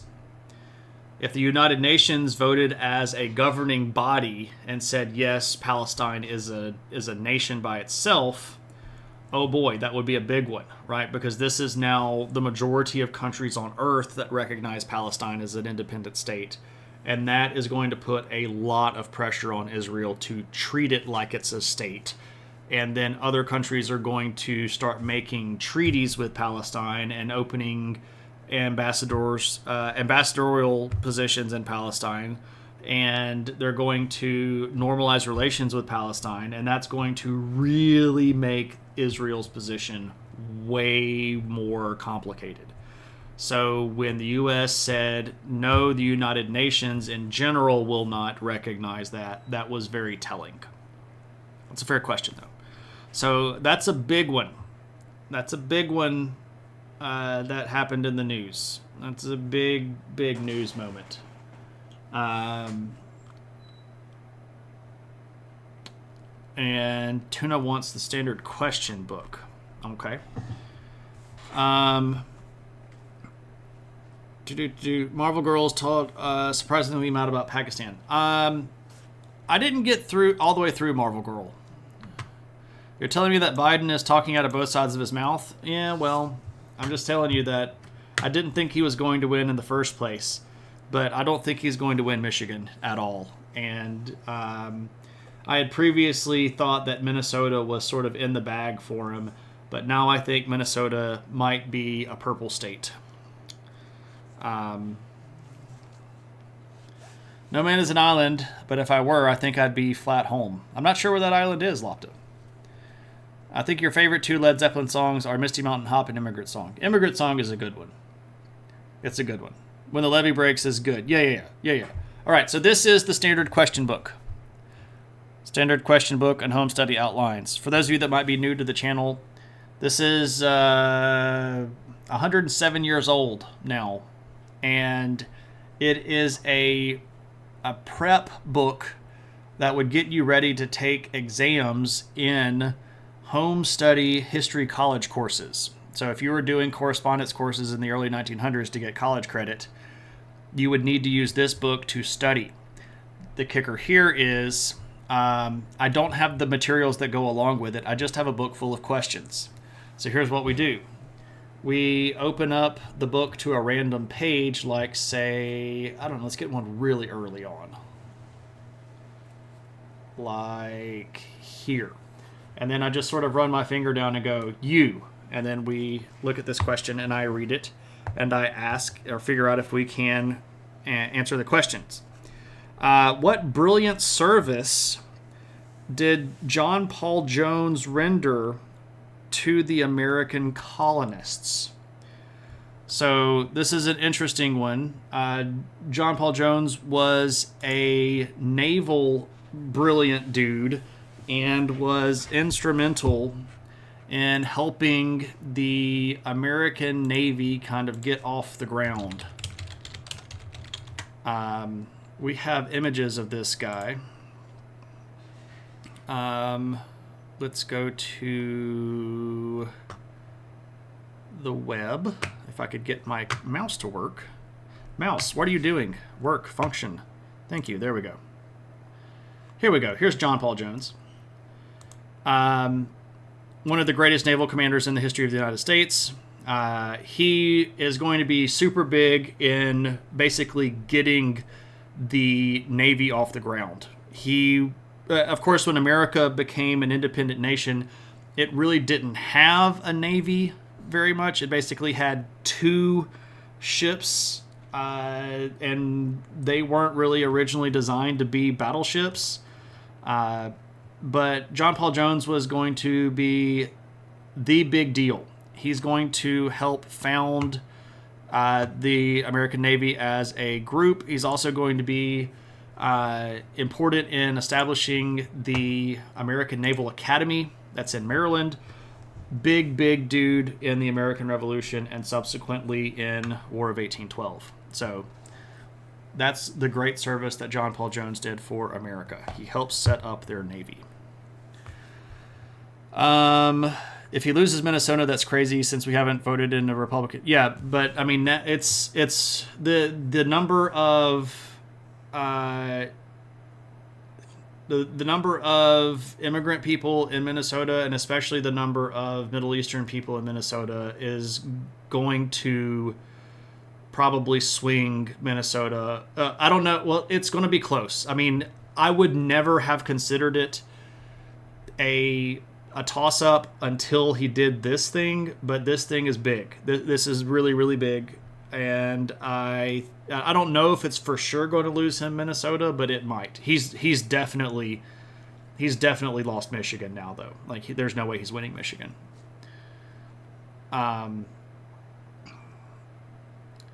What's in the news as of 3 minutes ago? I don't know. What does this say? Israeli missiles hit a site in Iran. Oh, wow. I did miss this. Let's go to the web and look at this. And this is me seeing this for the first time. When did this come out? Oh, yeah, like I was on stream when this happened. Unleashed a retaliatory strike against Israel, sending more than da-da-da-da-da. Yeah, but where's the Israeli updates?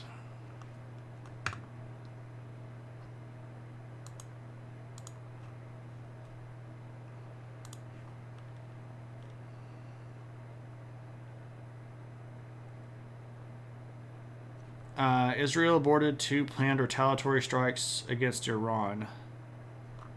Israel had planned and then aborted at least 2 retaliatory strikes against Iran this week. Source. Okay, let's just go to the news and we'll see what's up with this.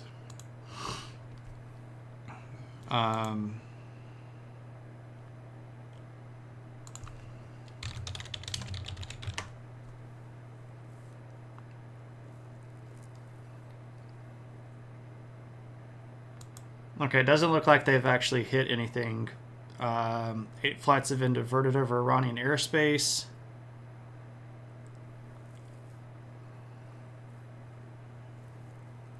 Heightened geopolitical risk. Okay, so it looked like the headline that you shared, Cave, was clickbaity. U.S. official has confirmed to ABC News Israeli missiles have hit a site in Iran, and the officials could not confirm whether Syria and Iraq sites were hit as well. Okay. Yeah, the Bonhomme Richard, indeed. John Paul Jones was half of the Beatles. Yeah. Yeah, Same guy, right? Can't believe Orange Boy is even able to run for prez. Yeah, he will. He will, and he's going to win. Okay, gotcha. More rockets at each other. Yeah. ABC seems to be the only one with a report so far. Okay, gotcha. Okay, cool. All right, now we are caught up. So before we go, because this was a viewer request stream, we need to make sure that we get a topic for our next viewer request stream. And since this one was voted on, the next one should be a purchase.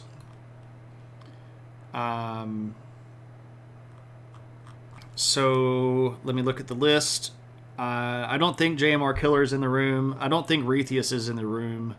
Ali Briggs, are you in the room and perhaps lurking? Maybe not. Okay. I know Viper is here. Viper, are you still here? I don't actually see Viper in the list. Oh, there you are. Okay, so this is weird that you show up in the chat, but you don't show up on the list. But that's Twitch is weird. Do you still want to purchase a stream for Australian Aboriginal peoples? Are you still... Okay, so let me go turn all that on. Wrong button. Channel points. Manage rewards. Choose your own again. All right, you should have that now if you want to hit your redemption. Pretty much everybody at this point that's been in the room for 5 minutes probably has enough points to buy one of these. Or 10. So, okay, that's what we'll do next time then. And I'll take your name off of the list.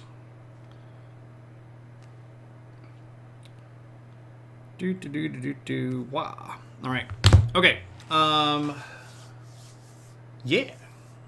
Cool beans. Okay.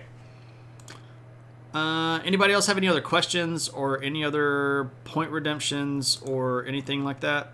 Now would be a good time to do so. Otherwise, we can work on perhaps going on a raid.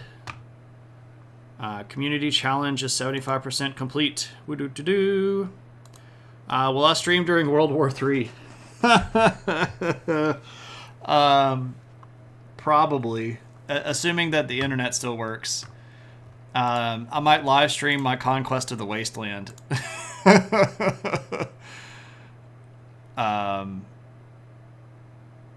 Man, I really hope we don't end up in World War III. Alright, Nixlotl has redeemed Tradle. Let's go to web. Okay, so as a reminder of what Tradle is, this is a game that's everything is dull now, right, because of Wordle. But the game here is to try to determine what country exports this stuff. We've got 6.2 billion, which is a fairly not a big country, but bigger than some island in the middle of nowhere. And what are we looking at that we're exporting? Oil. We're exporting oil, titanium, gold, precious metals.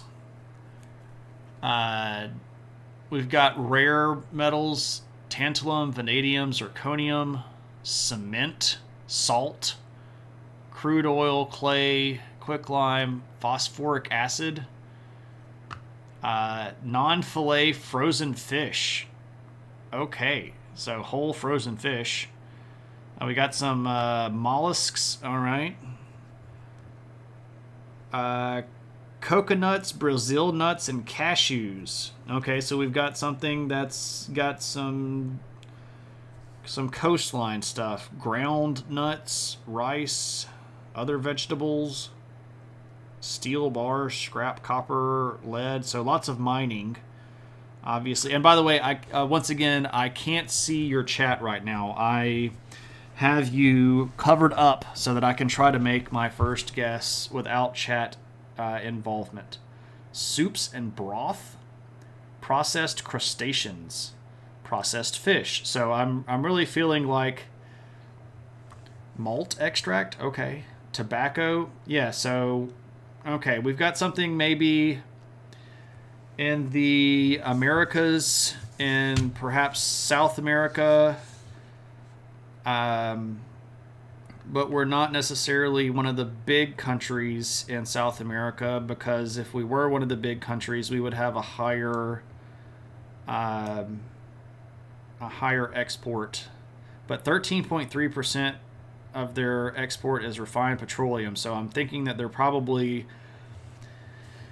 northern coast of South America, around Venezuela, maybe.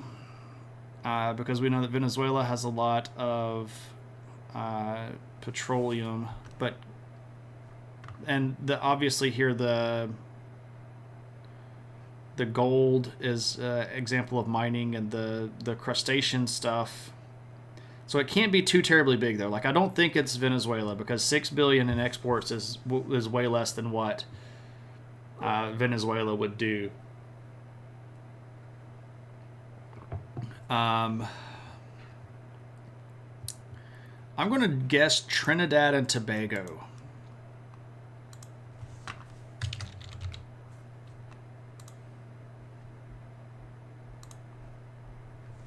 And I am way off. I am so far off. So far off. Okay, so we're going to go all the way.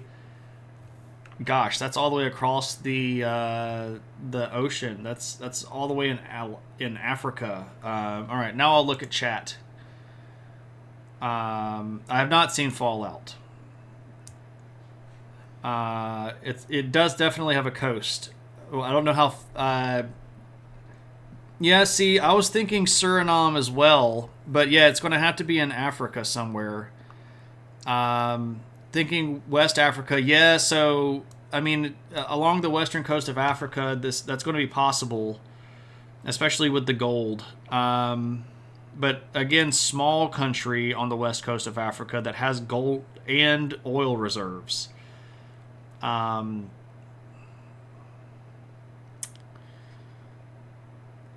man, that's going to be tough. And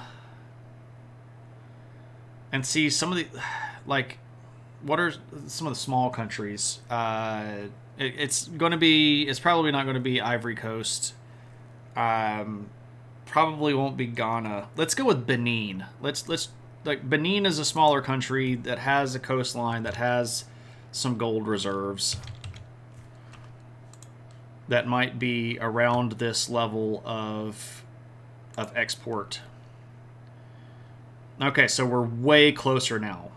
We're way closer, but we've moved too far east, so we need to move back up Western Africa.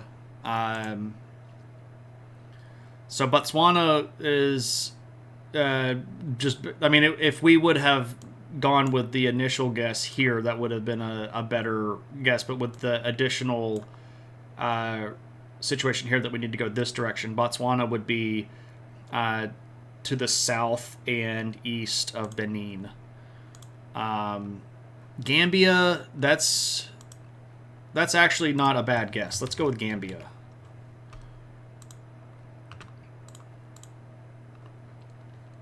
Really close. Really, really close.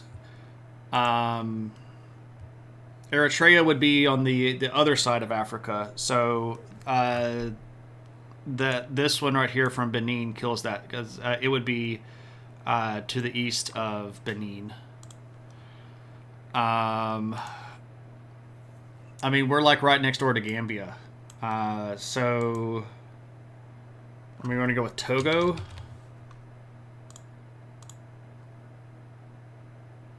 No, now I've moved too far. What's next door to Gambia? Oh man, my geography is failing me.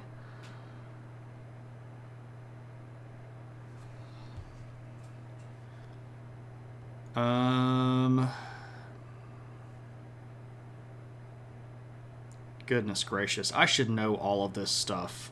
I should know all of this stuff off the top of my head. Okay, again, it can't be Ivory Coast. Ivory Coast is just too big.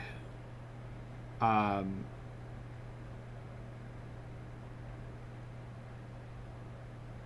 guess is it... Well, no, wait. Gambia is the Gambia. And it's completely surrounded by Senegal. So we're going to have to go with Senegal. And I would almost bet you... Yeah, there we go. Boom. Okay. Yeah. Get your head straight, McInnes. Get your freaking head straight. Okay. Yeah, Senegal. Yep. Okay. Northeast Gambia. Yeah, exactly. What was that site again? I don't know what site. Oh, Tradle. Here, I can... Here you go, Natty.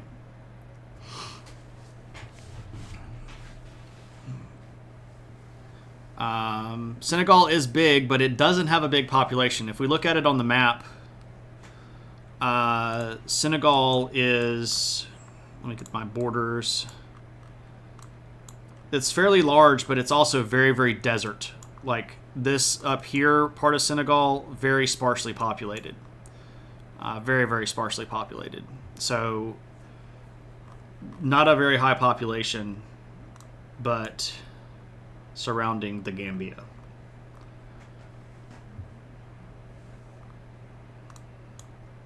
And so here was my initial guess here, Benin, and then it was like, go this way, and I'm bad with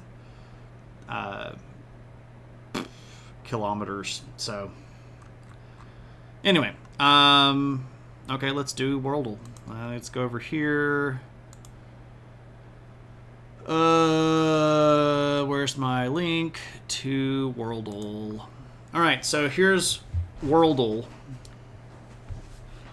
And oh, you can't see any of this. Have I set up a hotkey for that? Well, that's not the right. Okay, there we go.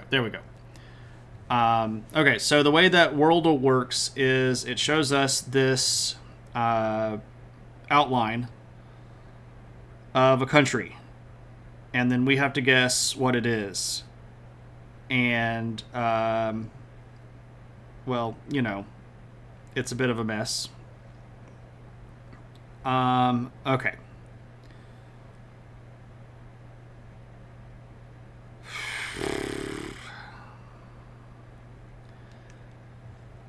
These ones that are all like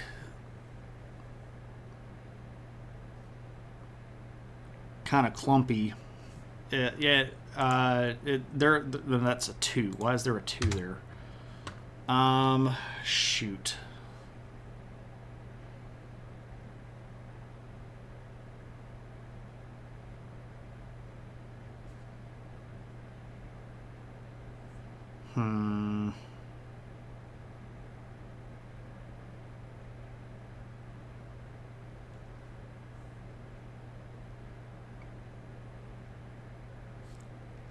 Man, I don't know this one off the top of my head.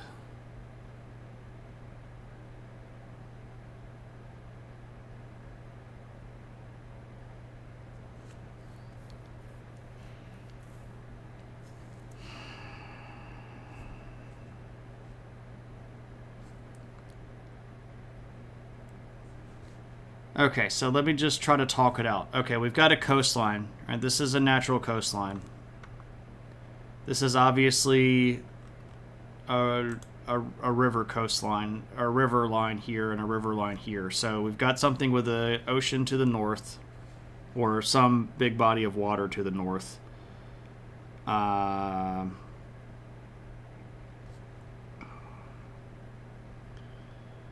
Geez.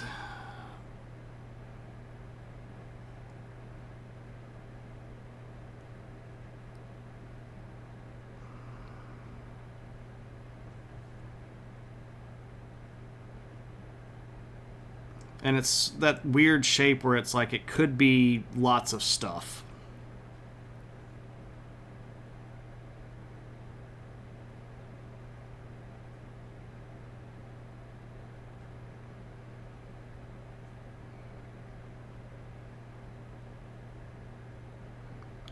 Shoot, I don't know.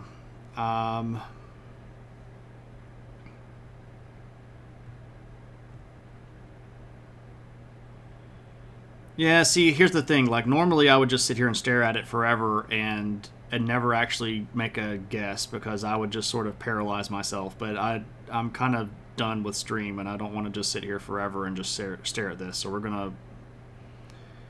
I guess we'll just start guessing. But I don't even really know where to start guessing. I guess it could be Poland. Is it Poland? Maybe. Okay. Fine, it's Poland. Okay.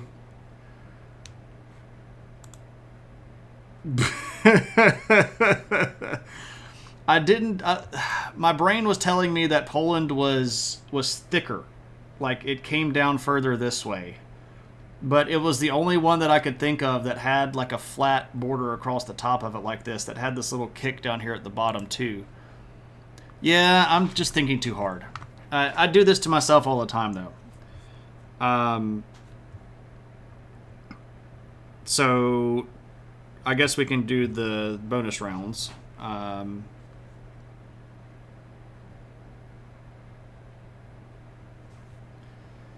right, so here we go. Bonus round. Can we guess the neighbors of Poland? Okay, I can do this. Ukraine. Guess. Can do Czechia. No, it's CZ. Czechia. Guess. Shoot.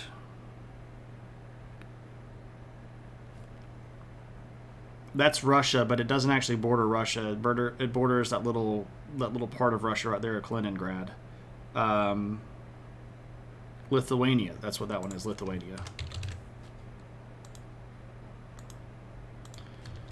I make myself guess these in the order that they're listed. Slovakia. That's Germany. That's Belarus.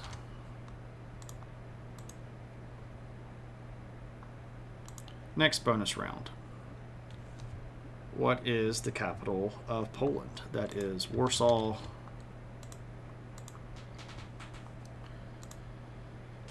What is the flag of Poland? I know this because I watch World Cup. What are the two most spoken languages in Poland? I'm going to guess Polish. What's 1.4%? Is it German? Ooh, I guess we could guess German. I don't know if it is German. It might be Russian. Is it Russian? I don't think it's Russian. Is it Lithuanian? Dang it. Hey, there we go. Silesian. Oh, I should have... Oh, friggin... Okay. Yeah, that's right. How do you say my name is in Polish? I have no idea. What looks Polish to me? This isn't it.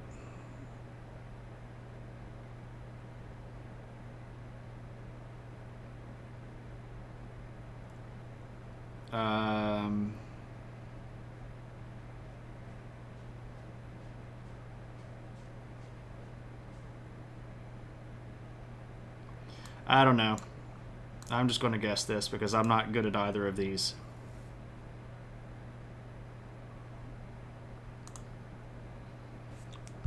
What is the population of Poland? Poland's got a pretty high population, right? I mean, I guess. Like, I would say, yeah, okay, bigger than that. What, Poland is in the Eurozone? Oh, they're not in the Eurozone. Interesting. Oh, I knew that. Stupid idiot. Biggest cities in...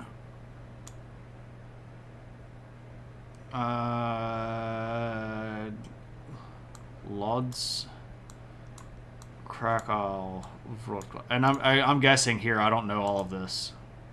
Ooh, did I just... Wait, what happened? Can I go back? Oh, I skipped it. I skipped it, crap. Warsaw, Lodz, Krakow, Wrocław, guess. I got all of those wrong. Okay. How big is it? That's a great question. I'm so bad. I don't know, man. I'm so bad with kilometers. It's a big country, but it's not like super big. I don't think it's this. It's one of these two. This one? Nope. Less than this one. Okay. I was wrong. Okay. Anyway. Not so great at all of that, I guess. But there we go. Not Flatholm. Okay. I am thinking too hard. Have I tried Nurdle? I don't know what Nurdle is. Here's more stuff about Israel thing happening. Explosions heard near Iranian site of Isfahan. Iranian news agencies report. Isfahan, nah. Okay. Not sure what that is. Yeah, so if we look at the map, Nixlotl, there's a little exarchate. This little part right here. This is Kaliningrad. And that's technically part of Russia. It just doesn't touch Russia. This was agreed to basically be part of Russia so that Russia could have a port that was on this part right here that wasn't frozen over, because St. Petersburg is really friggin' cold. But yeah, that's part of Russia right there. That borders Poland. English, Ukrainian. Yeah, I mean, English is... what's Silesian? What's up, Allie?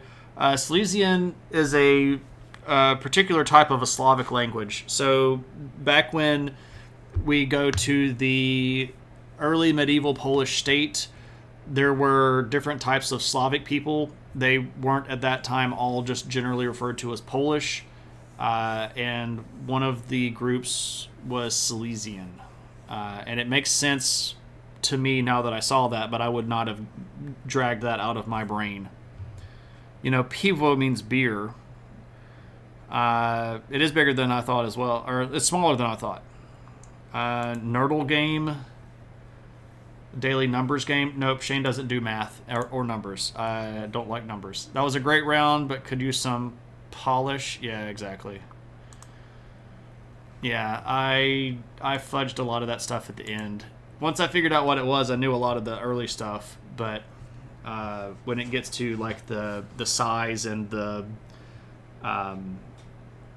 like the individual, how do I say this in this thing, I wish I knew more, but I don't know all languages. It would be cool if I did, though, right? Okay, let's see who is streaming. We are not going to continue to gild the lily. McInnes is tired, and McInnes wants to go not be on. So who is streaming right now?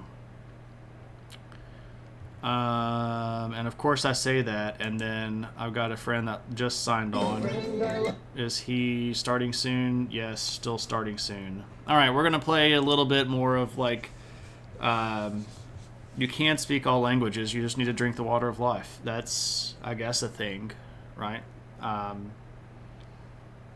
Or get a babblefish and stick it in my ear. But that you technically then don't speak all languages, you can just understand all languages, so... I guess I can give a brief update on travel. If you haven't been in stream for a while, you might not have heard that I am going to Belize and Guatemala. We do have dates set. We're leaving the 13th of May and coming back the 23rd of May. So there's that. We've been working on itinerary, which has been very, very frustrating. I have rebuilt the itinerary 3 times to try to accommodate my travel partner and his sort of newfound pickiness that's being a little bit disruptive. He's getting older and is not as adventurous. And I'm sitting here like, I don't care if I sleep in a hotel room that doesn't have air conditioner for a night because I'm only going to be there for a night and I'm going to be so friggin' tired it doesn't really matter. And he's like, I don't know, man, air conditioner is good. And I'm like, but it's out of the way and it adds 35 minutes to our drive the next morning. And he's like, let's get the place with the air conditioner. And I'm like, whatever. Yeah, inside is not outside. And there's a ceiling fan in all of those rooms. So, I mean, I can just sweat and sleep on top of the covers. I don't really give a crap. It's a night, right? It's a night. But, I don't know. Maybe, do I have my... Okay, I don't have my pins for Belize and Guatemala, but I can maybe talk about this a little bit. And we're basically waiting on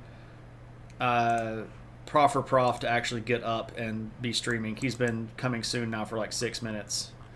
So you fly in basically to Belize City, which is actually the capital up here.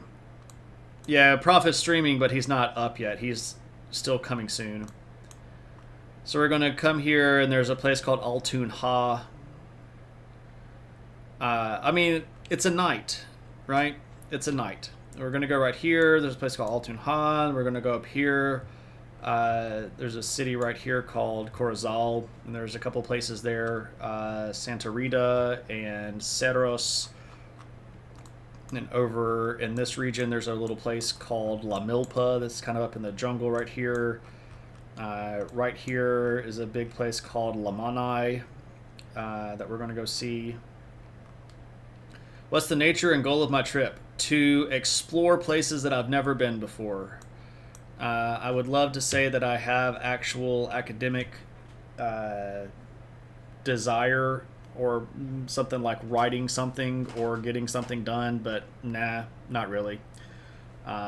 Just going to kind of go hang out.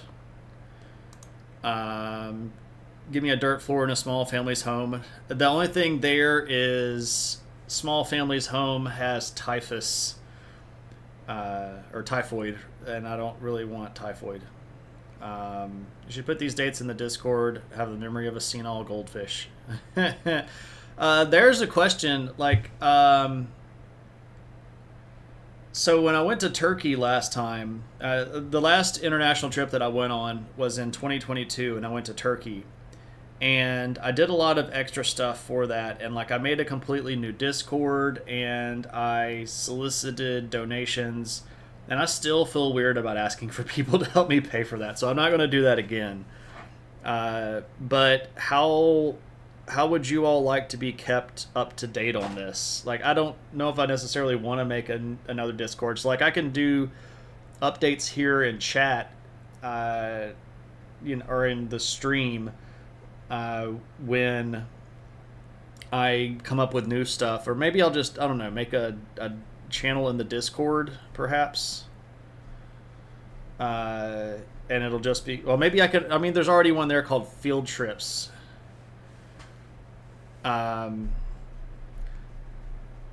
Yeah.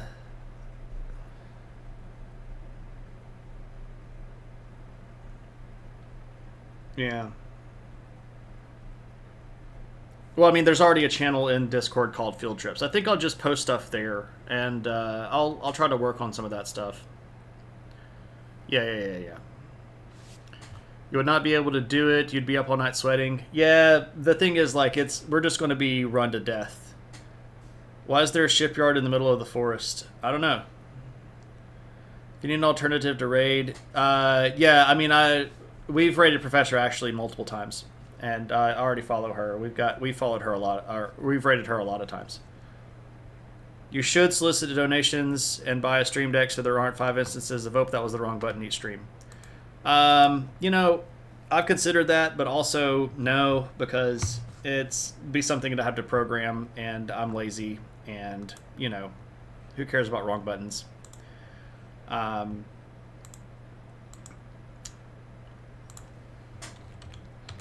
Also, it's just weird for me to ask for money.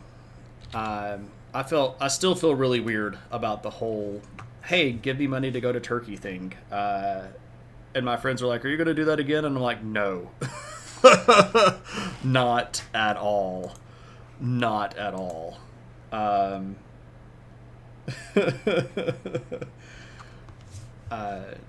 haven't even asked for money for Gundam stuff since then. Okay, so we're going to go raid Prof or Prof.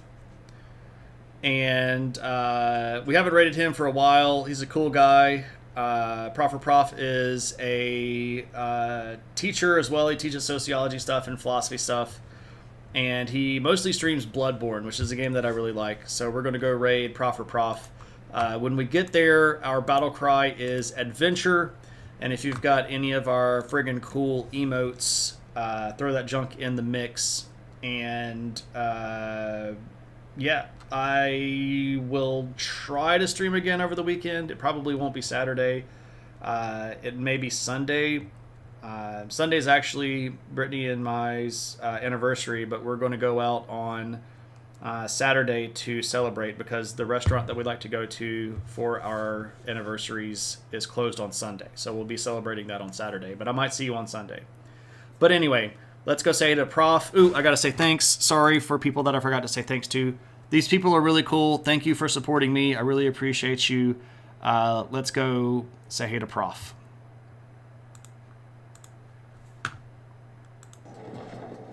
There was a time where I kind of only listened to 2 Chainz. It wasn't for very long, but it existed. Oh, you're EST, cool. Nice, how long you been married? What the f*** is up, shit? What the f*** is going on, motherfuckers? What's up, Raiders? Shane McGinnis is the history buff you never knew you needed. From the British conquest of India to the Knights of Malta, they're all about debunking the boring stereotype with a side of wit and charm. True. Tune in for their